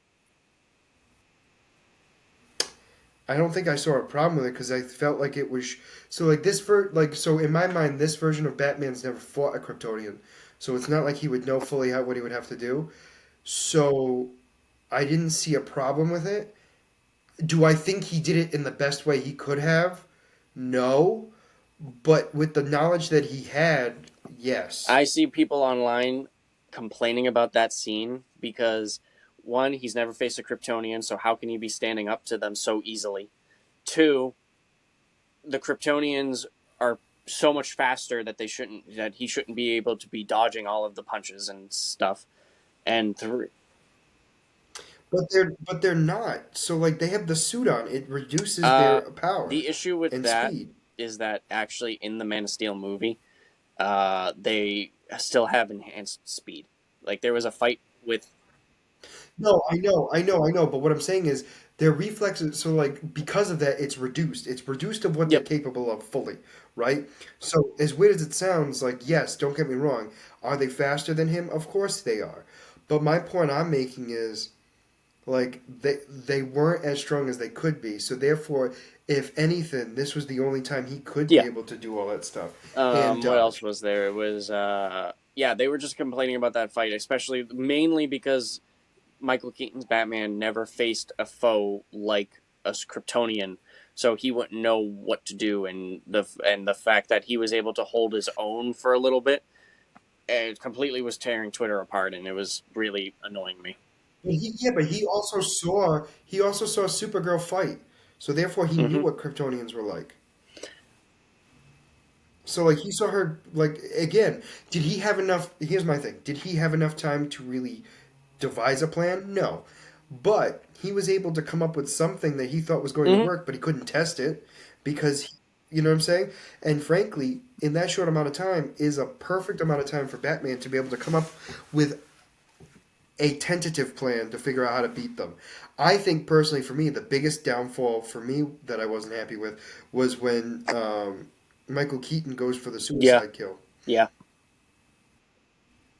I think if anything, that would should have been more what people were yeah. PO'd Because about than anything in else. retrospect, for Batman, like he never gives up. He fights till the very end, and like that kind of just shows like him giving up. And not knowing that the shield was not Well, he going to didn't know stop there was a him. shield. You know what I mean? Like, That was why. oh, that's true. That's true. That's true. He did not. But, but you get what I'm saying. It was just one of those things where it's like I don't know The that other thing one too that people were pissed. that that to me would be more Yeah. of a reason to be mad. But like also at the same time, it wasn't like it kept changing, so it didn't really The thing that matter. people were getting pissed off too about it was the fact that he was able to hold his own while when he literally just came out of retirement. So like he was able to like dodge and all this other stuff when we're supposed to be seeing an old man Batman But, that has been out of the fight for a while. So how can he keep up? but As yeah, I has was going to he? say, we don't know how long he'd been gone. Granted, I think it's been a But decent also amount of too, like time because of clearly, the hair, but well, yeah. But at the same time, clearly yeah, he's been still training, because I mean, look at how he was fighting with flip flops on, flip flop, yeah. flip flops. I'm not going to end. I will not stop talking about his flip flops. So yeah, so that was a big thing for me. But overall, I did like it. Okay, All right, nope, nope. let's move on. Listen, we're gonna keep this going. First, I want to hear your score on the movie. Yeah, Ooh, oh, out of 10. All right, this is tough. I'm I'm torn between 7.5 and 8. I'm I'm gonna going go with an with an eight as 8. well. I go with an eight. I agree. I think so. Like the reason why I was leaning a little bit more towards the 7.5 was more to do with the fact, and I took it more personally, and I think that's why I'm raising it up a little bit because I was expecting them to at least give us a new Mm, universe, like show us the new yeah. universe that James Gunn is supposedly creating. And I know what you're saying, like, oh, they already filmed it and everything else. Yes, but I felt like that piece was missing because it's like, are we in a new universe? I mean, we Hmm. are, but are we? You know what I mean? Is it something new? Are we still in the old universe, sort of, where it's not James Gunn's yet? Like Yeah. that was the big thing for me. Uh, And I go ahead. think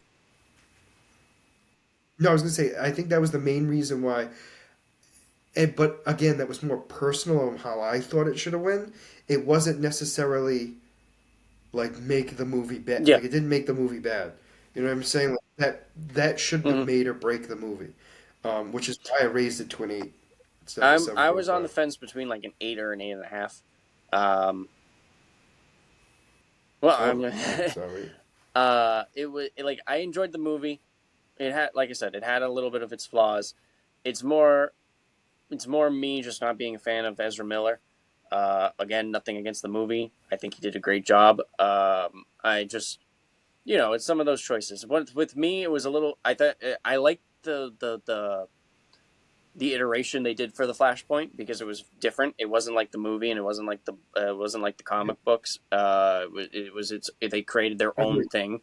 Um, I was a little iffy with the second Flash, um, but for the direction that they chose, I think that it worked. It very much worked.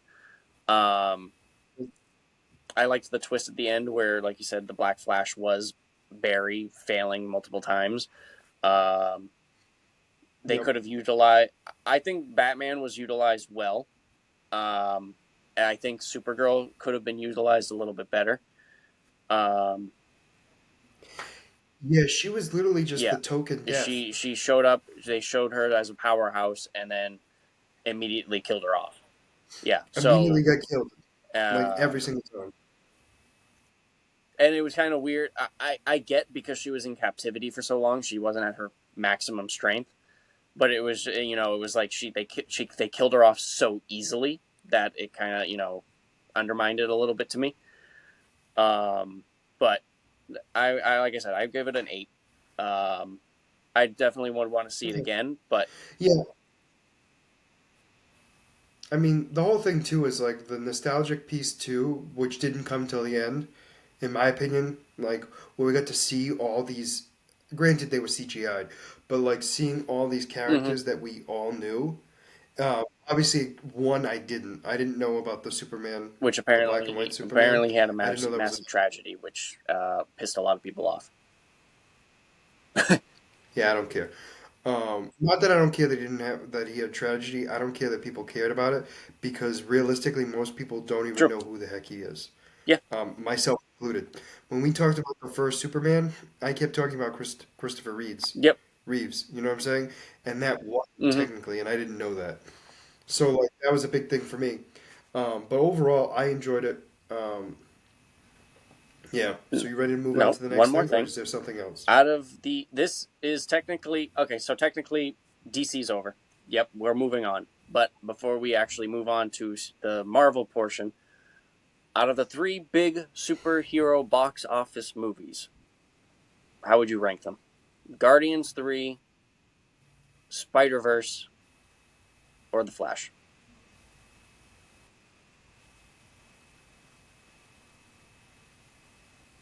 What? You mean for just Yeah. these past couple of months? I can't say Shazam 2, but technically I can't even say Flash because it's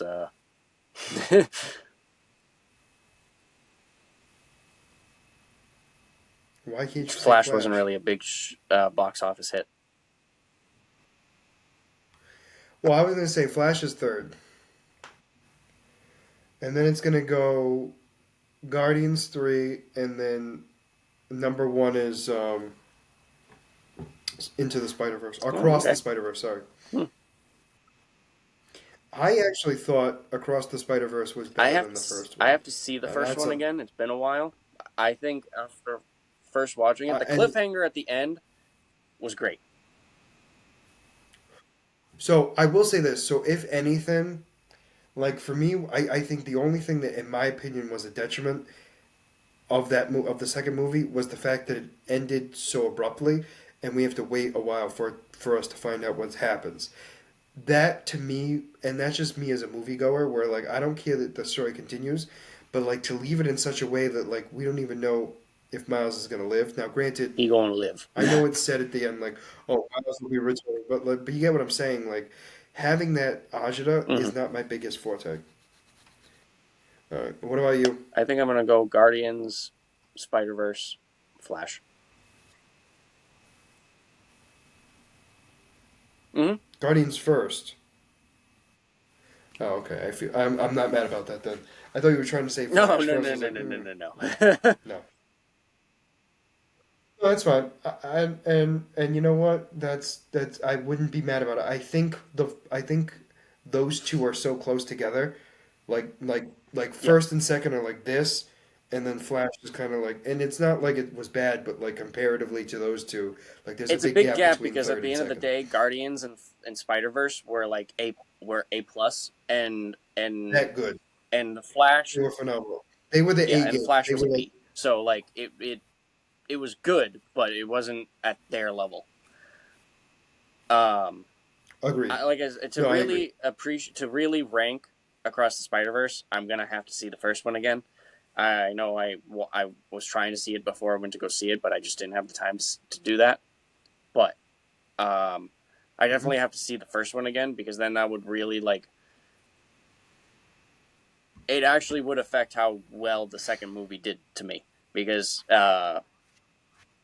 Yeah, I understand.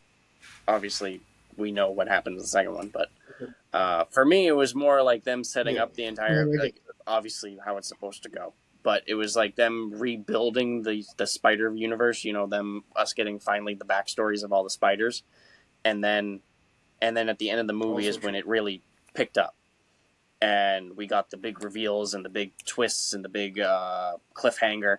Whereas the first movie, off of my memory, they were building up the movie the entire time. Yeah, we were getting the introduction to the two Spider-Man, technically three, or the bunch of them. But yeah, all the Spider-Man. But each of them, it as they were introducing the characters, it was all pushing the plot forward instead of like us. It seemed like the second one kind of like the characters weren't really part of the plot. It was just like introducing the Spider-Man to see who we were. I guess I'm explaining it very poorly, but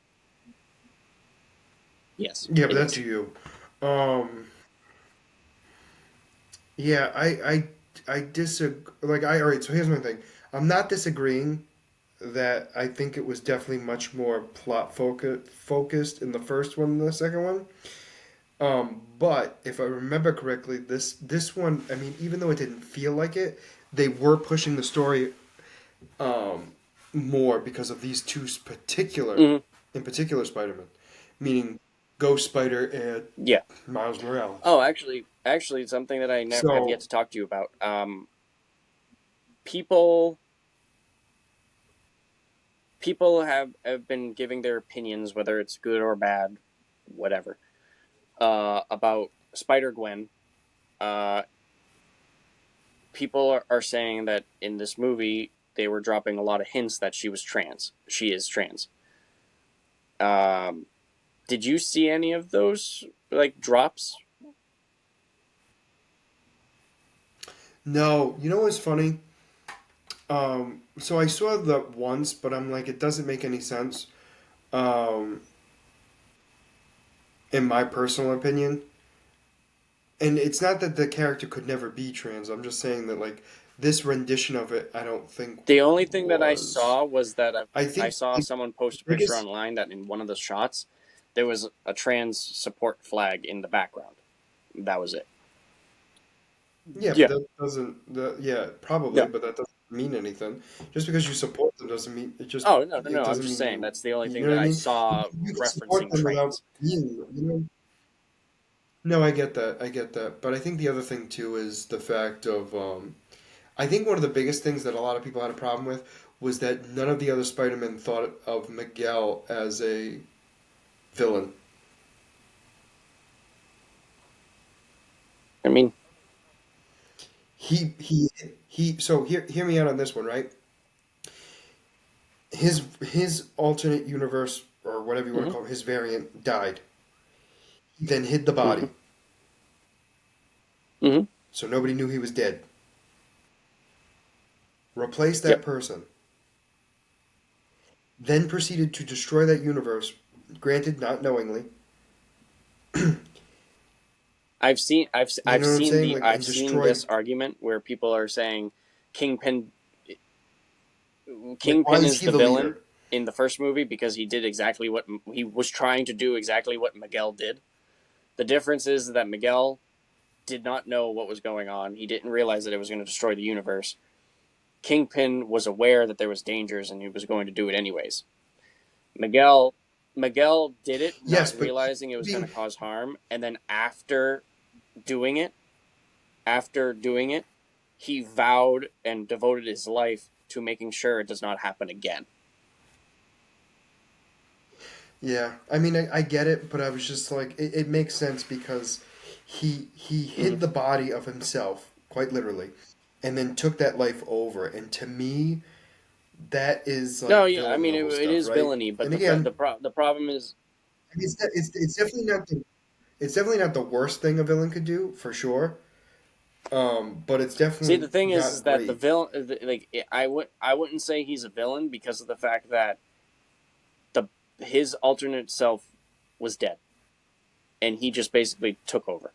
He filled the void. It's not like he went out killed himself to fill to take over the spot, huh? But do we know that? I'm But do pretty we sure know I that? remember correctly. I think they said that like he died. Okay, No, yeah, they said he sure. died. They never said At how. the moment, we're gonna say he didn't kill him. No, but you understand. No, no, at the moment he had died under his own natural causes or Yep, something in the universe that was supposed to happen. yep, Okay, we can agree to that. I'm fine with that right now. What I'm getting at is the other thing too is we also don't know if the universe will actually be like the Spider true. Verse will actually be destroyed. And here's the thing: I'm not stating he's lying about that hmm because he might not Well, know. it's not really I destroying do the get Spider that Verse. It's piece. just What I'm destroying that one universe. no incorrect. He's Oh, stated that okay. If if it's too many too many of it, it could events destroy the whole universe. Yes. Okay. Yeah. correct, and I'm talking about the Yep. multiverse, not just the Spider Verse. I hmm mean, not just one universe. All right. So now we're Yes, going you to have move my into permission now. Marvel because Mike is I, permission. I've decided the schedule of this You have to episode. call me master. So we're going to be Remember, moving on and talking about Craven. We're going just to be talking about ignoring Craven the it. Hunter. I think the big thing for me was for this was Gerard Butler being two characters in Marvel hmm because he's Zeus and Yes. Craven's father. Well, the only difference is that it's not the same universe. No, no, no. I understand that piece. I get that piece. Well, Yep. yes, but you understand what I'm saying. Also, okay, how did you feel about Craven I mean, getting to his be honest, I powers? didn't think of anything of it until I started reading comments on YouTube and I realized that that wasn't actually supposed to be the case. Because I don't know the character as super well. I like know of the character, but I don't know the backstory. So to me, this is just going to be entirely new territory for me. Um, So, the only way that this would make sense to me, right, in my personal opinion, is that his dad was working on something. So, like, obviously, Craven is supposed to have been a yep. doctor, right? He was a doctor. And he was working on this cure, right? Mixing multiple animals' Hmm. DNA in it, right? Now so it was mostly they weren't apex predators, but they were more predatorial DNA, right? And so he used it on himself first to test it out, as most scientists do. And it didn't backfire in the sense of like, so it did what it was supposed to do, meaning like it healed him. He got these incredible senses, strength, and all this other stuff, but it changed his personality, and turned him into a hunter, quite literally, um, and where he enjoyed the hunt. So I definitely see that piece happening in the sense of like enjoying the hunt and stuff like that. So like the base of the character is there, but I think like the character before Craven becomes the hunter is missing, and I think because of that, it's lacking a lot of the. And again, Hmm. this is just based on the trailer. That does not. It's not like they could go in much more detail than we know of, but based on the trailer we saw, it looks like he just got bitten by a lion Yep. and turned into Craven the hunter. And frankly, to me, that's stupid. Um, the only like if the animal was being experimented on and had the thing in it, fine. But even then, there was no way the lion would have Yeah. just bit him once. Uh-huh. You know what I'm saying? Like, there's a lot that's missing from that trailer, and I gotta see more. Now, seeing Craven fight looked very similar to what we would expect to see Craven in a live action, in my personal opinion. So like those scenes looked very accurate. Seeing him with the loincloth, I mean not the loincloth, the fur, all loved all of it. I had no problem with any of it. I loved him being super strong. I loved him being a hunter of humans. I had no problem with that whatsoever. How It he's was getting his more of powers, like what they used as yep, and that was my biggest thing. And also the fact that the main villain looks yeah, like it's going to be Rhino, which is interesting. That one I which think is a is whole interesting. nother issue because, well, my issue with that is it looks like Rhino in this one is more of a scientist Yeah. than a Russian mobster. Well, I mean, we really only got the idea of him. I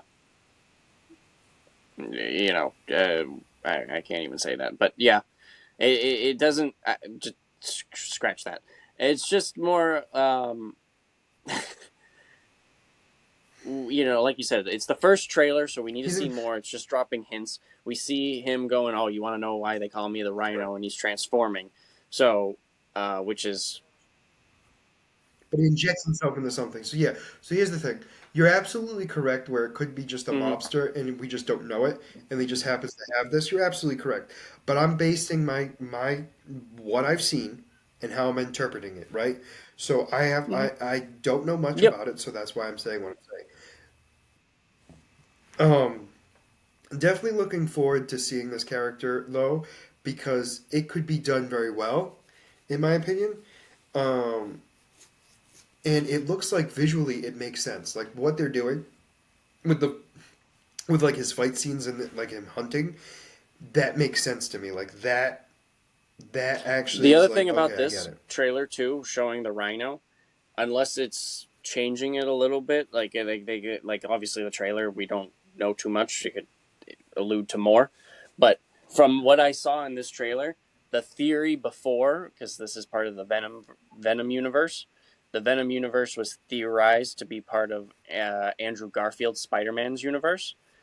If this Rhino, if this is all connected, then this kind of nixes it out of Andrew Garfield's universe because we've already seen the Rhino in his universe and very different, clearly.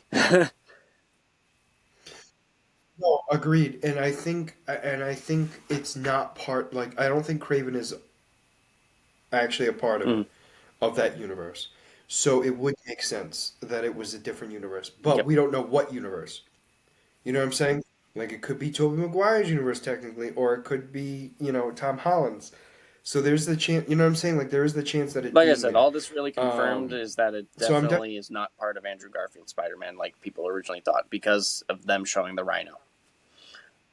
We know agreed, this is part of the Venom agreed, universe. We just don't know to the agreed. extent of other connected universes, if there are any. Exactly. Correct. All right, and then let us now, because I'm actually, I mean, Mm-hmm. obviously I'm gonna watch it, obviously. But I think there's a lot to be still known about it. All right, let's talk about the biggest plot twist of all, Secret Invasion. So, for those of you who don't know, Secret Invasion came out. We're only going to be talking about one episode because by the time we film this, there was only one episode out. So, I know when it airs, there's going to be a second episode, but you'll have to wait until the next podcast video for us to talk about it. So, what did you think of this? Granted, it's only one episode out of I six so enjoyed it. far. What did you think? Um, So, all right, so I did enjoy it. First off, I'm not saying I didn't. I think this is going to be not liked I've already by a seen lot of thing like people. people And I who think saw it before release have been reviewing it or whatever, and they're saying it was a good show, but it was nothing phenomenal like Loki or WandaVision or whatever. And apparently, a lot of people online actually aren't showing much interest in this show, which is interesting. Um, like, there's not much hype around it, to be honest. After people started thinking about it, like talking about that, like I don't remember prior to this. I knew like you and me were hyping it up because we were looking forward to it because you know what it entails and you're hyping me up with it. But like outside of you always talking about it, not nobody nobody else talking was about talking it. There about it, I wasn't agree. much press around it. Not even Marvel, really. Like, really, they didn't start putting out commercials for it until it was like a Yeah, week before the yeah, and even then it was air limited. date. Like, seriously, like, well, no, so like it was weird. So like I saw a bunch of bunch of the like advertisements like Oh, constantly the week before. And like so on YouTube, on Hulu, like all these places were having it. But normally what would yeah. happen is you would see it well in advance. And I didn't see any of it. And I thought that was interesting. I also think too that this is going to fall into the same category of Agent Carter, where it's good if you watch it, but it's not going to be something people are hyped about because I don't think people are big spy people I right mean, the now. thing is that this is technically going to be This something is different than what we're a used to for a spy. superhero movie or TV show. Well, so again, technically no. So like this is where it gets weird, where it's like we saw this in Agent Carter in the sense of we're going to see the espionage. We're going to see, you know what I'm saying? Like yes, is it new? Is it new or different than what we're used to recently? Of course, but I'm talking about like we've seen this before, and I think people had a problem with the espionage of it because I don't think it's as exciting enough in people's eyes. You know what I mean?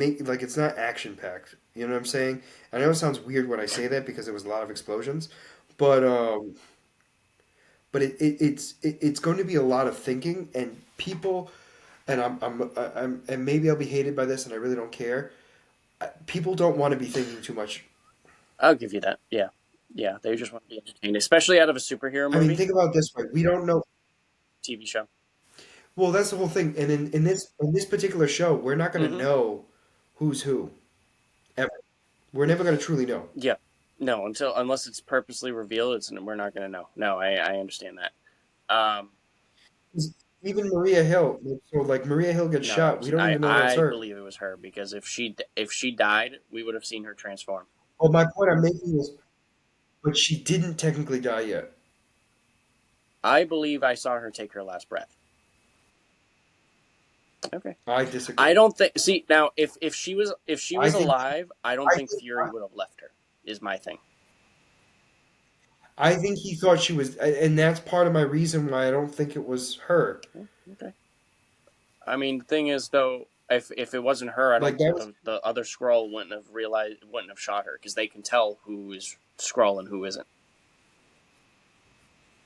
I they thought they could. cannot. I thought they specifically said it in the episode that they were able to tell. No, okay, never mind. I didn't think so. I didn't think so. Oh, you know what? Maybe with the hypnotic eyes, if they're unaffected by it, then they would be able to know. I don't know. I don't remember them saying that because they technically they don't even have the hypnotic eyes in this. They're using it. They're using a technology to So get the so information out of for their me, heads. I'll put it like this. For me, I took it under the impression that the Skrulls could tell by by the fact that when Fury was talking to one of the Skrulls. I do not remember which one. He said specifically, I might not be able to tell when a Skrull is pretending to be a human, but I could tell. I can tell when you're lying or something like that. So when he said that, I took it under the impression that the Skrulls could make out who was a Skrull and who wasn't. I mean, I think they have a better chance of recognizing it, but I I don't think also he's kind of gonna remember know. in Captain Marvel them being able to identify who was with them and who wasn't, which, that's entirely different situation. But that, but that also, but that was also they Yes. changed in So front they of knew them, who each other was. so so they knew who they were looking for. So like that was another thing too, where I think a scroll can um like Mm-hmm. I trick a mean, scroll. it's possible. Um, so it's very possible. I mean, in the comics they've done it, so I mean, I can't imagine why they can't do it in the movie. I mean, in the show. But yeah, overall, I didn't hate it. I actually did enjoy it. I don't know. I I'm a little weirded out by the concept that the Skrulls want to pretty much radiate the planet to kill the humans so they can live on it. I mean, No, I mean it doesn't ruin anything. Like it fits in the scroll category, but I felt like I wanted something bigger. But again, we also haven't seen they only have 500 people. I mean 500 scrolls, so it's not like they can do a lot yeah. massively. And I mean, they're looking at it for revenge because they feel like the humans betrayed them, so they want to get rid of them and all that other jazz. They have to have some kind of plot to make it. No, and it makes sense. I think the biggest thing for me was the Yeah, literally it's because which of the is blip. yeah. I think it's interesting seeing that Fury I has mean that's PTSD really from what it. I'm more surprised. Yeah, well, yes, actually, agreed. Um, like I mean he. So like I think it's weird because he didn't exist and then he existed. Yeah. Like he didn't technically die. Like this is where it gets weird. Like none of the characters technically died. Yep. Yep. You're right. They just They weren't like there for stopped 5 years. existing, which is yeah, and I think that's gotta mess with him more. So like I know it sounds weird when I say that, but like I can't imagine how I would feel if I like blinked and Yeah. woke No, up and you're it was right. 5 years It's later. like it's like waking up. It's literally like waking Because up it's from a coma. really what it was for them. That was, but Yep. that was literally Yeah. how they felt it. You know what I'm saying? And I imagine that makes sense of why he was like freaking out about it. But It's just weird. It's just weird yeah, from I don't hearing know. having it for Fury because he's always the most calm-headed and always in control. So the fact that he's actually scared of something, it makes a big impact. I think it's not so much that he's scared of it. I think he's just realizing that so like the reason why I wanted to take that word away is because I don't think he's scared. I Sure. think he's more. I Yeah. think he hasn't dealt with his problems. Like quite literally, like, existing, going from existing to not existing, and watching his planet literally Hmm. be split in half, basically. Not literally, but figuratively. Um, and then coming back, and then things happened. Like a bunch of stuff happened, and you have no like, Yeah. because Yeah. 5 years is a lot, and like a lot of things have happened in those 5 years, and he has no knowledge of it. He doesn't know Yep. what's going on. It's a brand new So world. actually, going It's the back a little first bit, time. with you saying that you don't think that was Maria Hill, I actually now remembering, uh, might actually agree with you on that because at the end of Infinity War, when Thanos snapped, wasn't didn't we find out that No, you're uh, thinking of No Way. You were you were you were thinking Far of From Home? Far Yeah. From Home. What was it? Post credit scene for Far From Home. That was at Far From Home. So What are you talking about? I'm thinking of the scene where we finally find out that Fury is not on Earth. The scrolls are in his Yeah. place. Is it? Yeah, that is Far From Home. Yes. Because the main plot was we saw Nick Fury and Maria Hill screwing up with Spider-Man. And we find Right. out that because they were scrolls, and then we Yes, find out okay, you were correct. where he So is. that so my Say it so again? anyways, my point is that Maria we find out that Maria Hill in that movie was a scroll for a decent amount of time.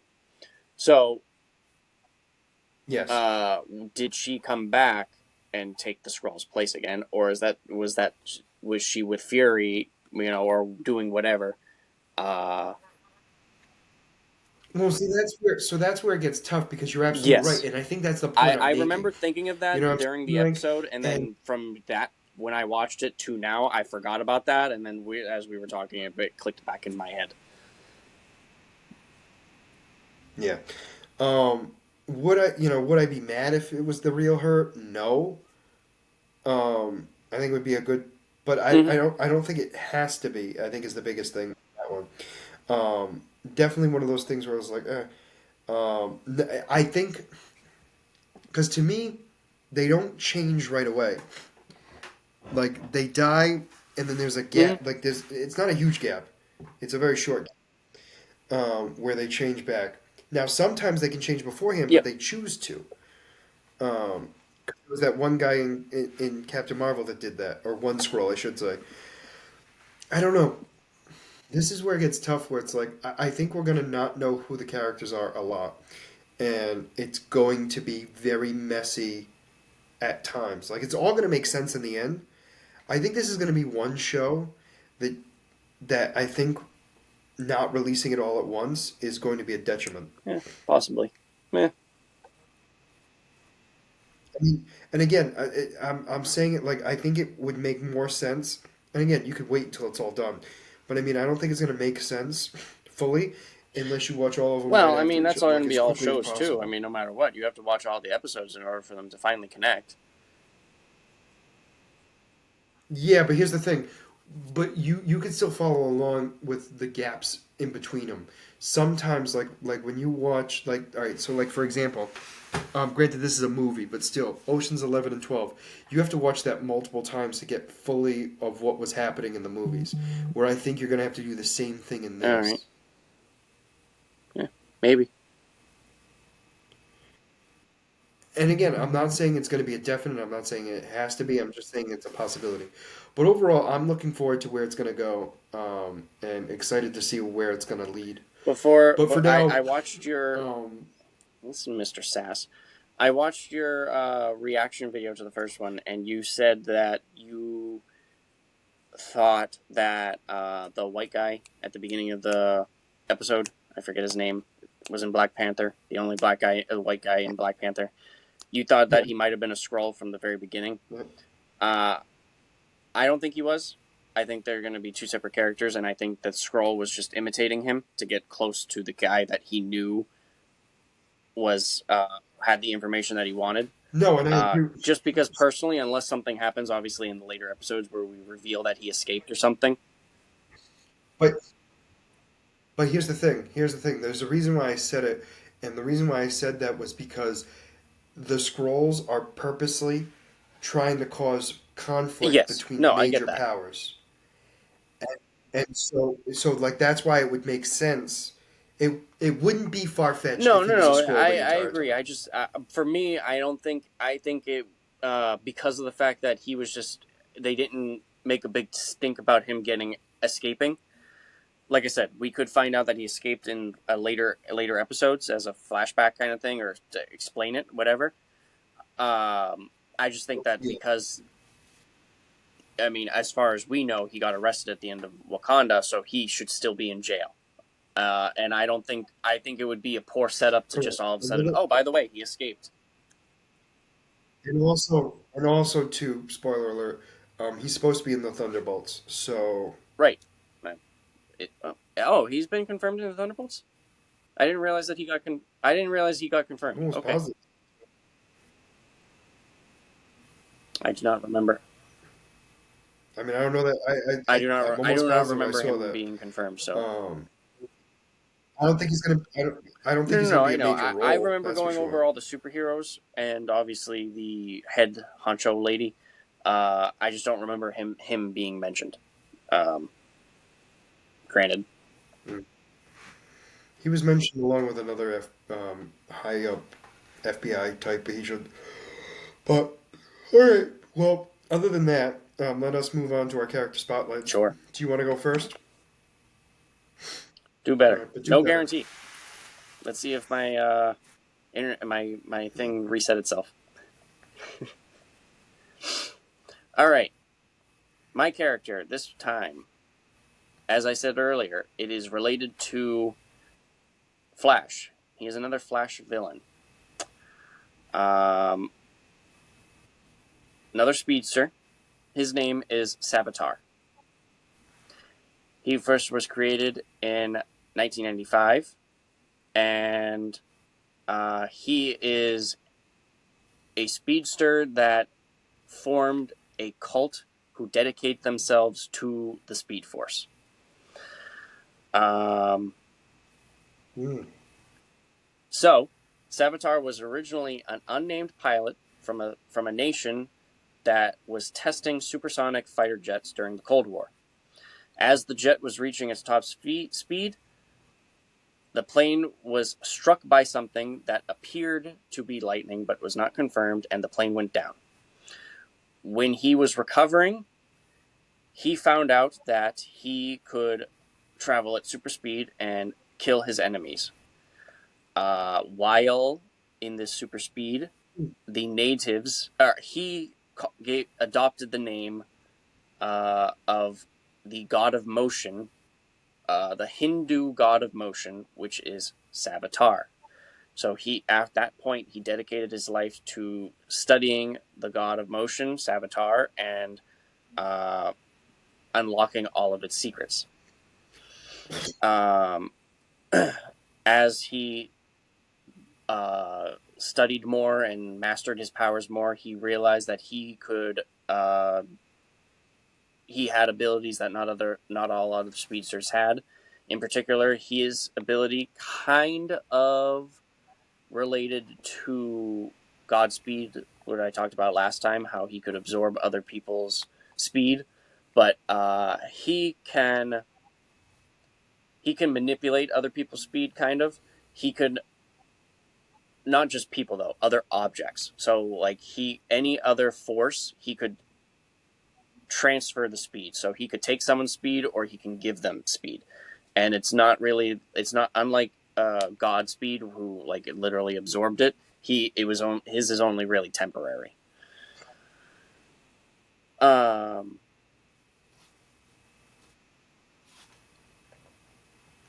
so as Savitar started studying and becoming more obsessed with this knowledge, he gained a following.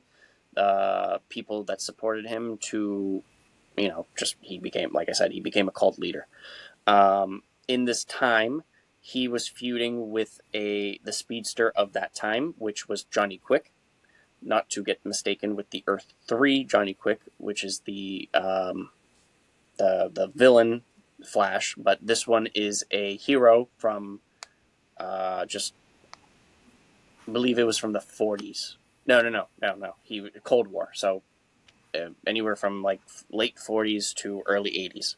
Don't remember the exact time, but um, they fought a lot, and when they were fighting, it caused themselves to travel through time. Um, they got Johnny Quick and another speedster got knocked out of the Speed Force. Savitar kind of got stuck in there for a time being, and while Johnny Quick and the other speedster, Max Mercury, yeah, Max Mercury, um, he Oh, okay. they were basically they got knocked out in present time, which involves the Flash, Impulse, and all those other characters that are in the modern speeds that we know. they were using their time to basically prepare them for when Savitar eventually returned. He broke out when he would get out of the Speed Force and wreak havoc. Um, when Savitar finally got out, he found out that the cult that he started back in the day only grew and dedicated themselves more to him as time passed. Um, so in this universe, kind of, in this particular universe in the original universe, I should say, but when he first got introduced, he wasn't feuding with, he did not feud with Barry Allen Flash, but the Wally West Flash. Um, so Wally West, Okay. kind of unlike Barry, who created the Flashpoint, Wally West had a direct connection to the Speed Force. So Savitar basically, his powers were useless against Wally because Wally is directly connected to the Speed Force. He can't transfer the Speed Force through their speed, so his ability to absorb his speed just becomes useless. Um, but yeah, like I said, he's a cult leader and who happens to be a speedster. Similar powers, just being able to transfer his speed. This character has been reworked a couple times. Um, in particular, the most recent that I recall, at least I'm aware of, they made his appearance be in the Flash TV series. Um, and instead of being an entirely new character, they made Savitar in the TV show a time remnant of Barry Allen, who basically got forgotten after they Barry created this time variant to help him win a fight. And after he got forgotten, he got jealous and got lonely. And to him, the best way to get revenge was to go back in time and take away the thing that made Barry Allen unique and became the first speedster. And as time went, he became more powerful and Okay. became Savitar in the TV show. Um, but yeah, that was my character. The funny thing is that before we saw the Flash movie, I knew that they touched on the Black Flash. So I was like, oh, seeing that they're going to touch on it, I'll make that my character spotlight. And they actually made him the full villain in the movie. So I'm like, well, I guess I'm not going to talk about Black Flash. I found a different villain to talk about. Although they did change Correct. him in the movie. All right. You ready for mine? Yeah, we know. Do you? Yeah, I'm You ready. ready? Go ahead. I know you. I know you're done with me. I am done with you. All right.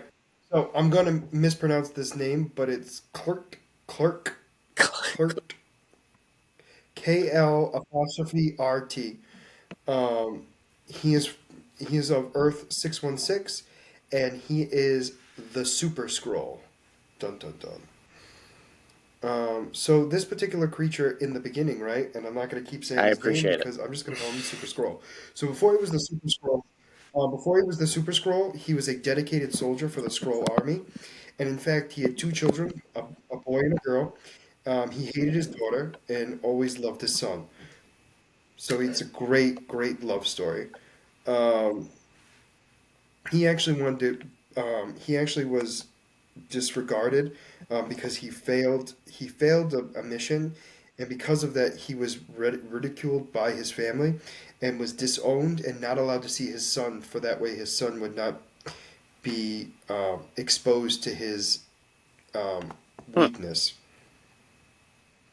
So some this is where it gets weird, where it never specified. Oh, sorry. So there's one big piece happening here. So what he does is during this time, he actually watches his family from afar to kind of see what's going on and kind of have a better idea of like what's his family doing.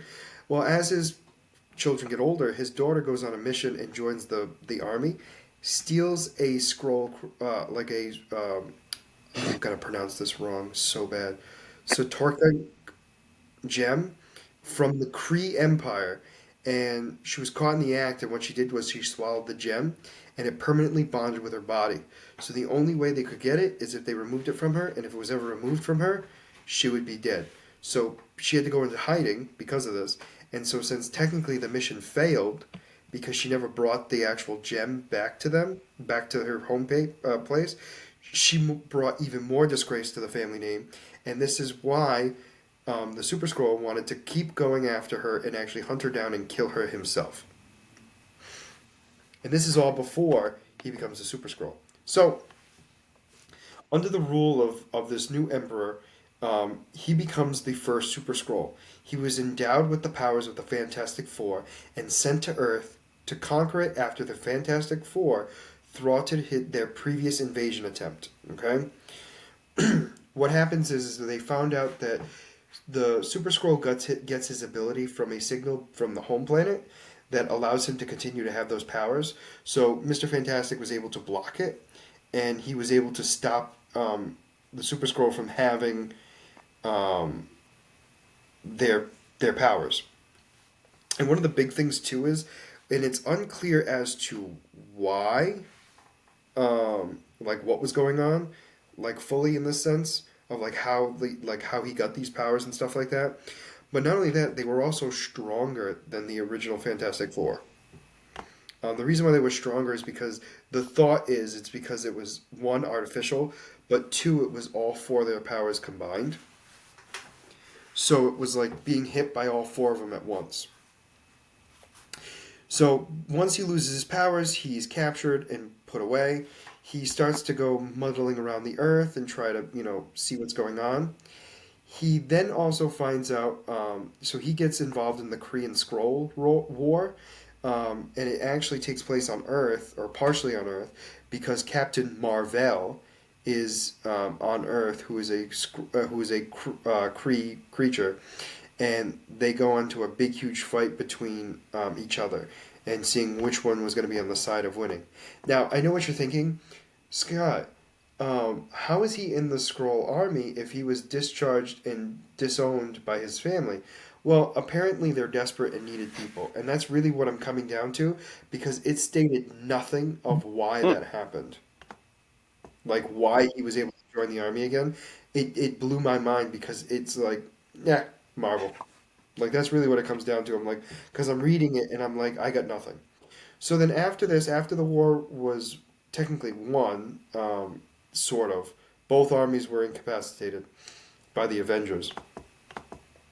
He later joins, and I don't think he had a choice in the matter, but he later joined the minions of Thanos and actually tried to help Thanos do what he needed to do. Hmm. Um, it later found out that he didn't do well and he leaves again. Big shocker there. He has also, he's been trapped into hyperspace. Um, he's imitated a lot of heroes on planet. One of the biggest ones is Iron Fist. He's been a brand new character like Captain Hero, and so he's played all these parts and messed with the Marvel universe because of this.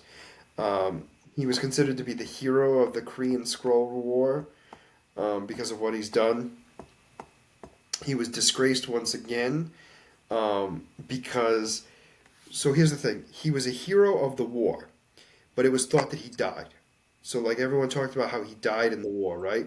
And so what happens is when they found out he wasn't dead, he clearly in their minds must have left the war. And so therefore he was a deserter and was then disgraced. So he went from being a hero to a zero rather quickly, which definitely raised his rage even more.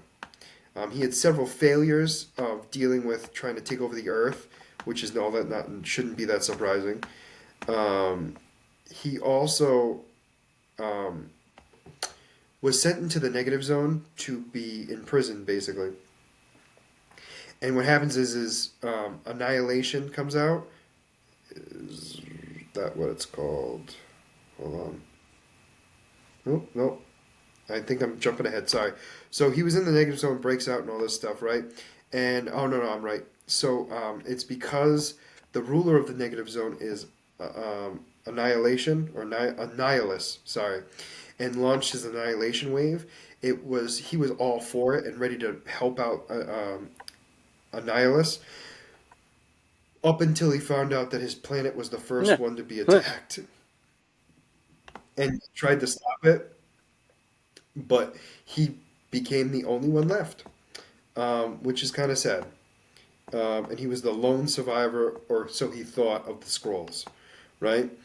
And then Secret Invasion happened, where he found out that there were more scrolls left that escaped the planet destruction, and they were actually on Earth. So he decided to go against. So he decided to go on Earth because he heard his daughter was going to be there, and he hunted her down, teamed up with the heroes, and tried to kill her.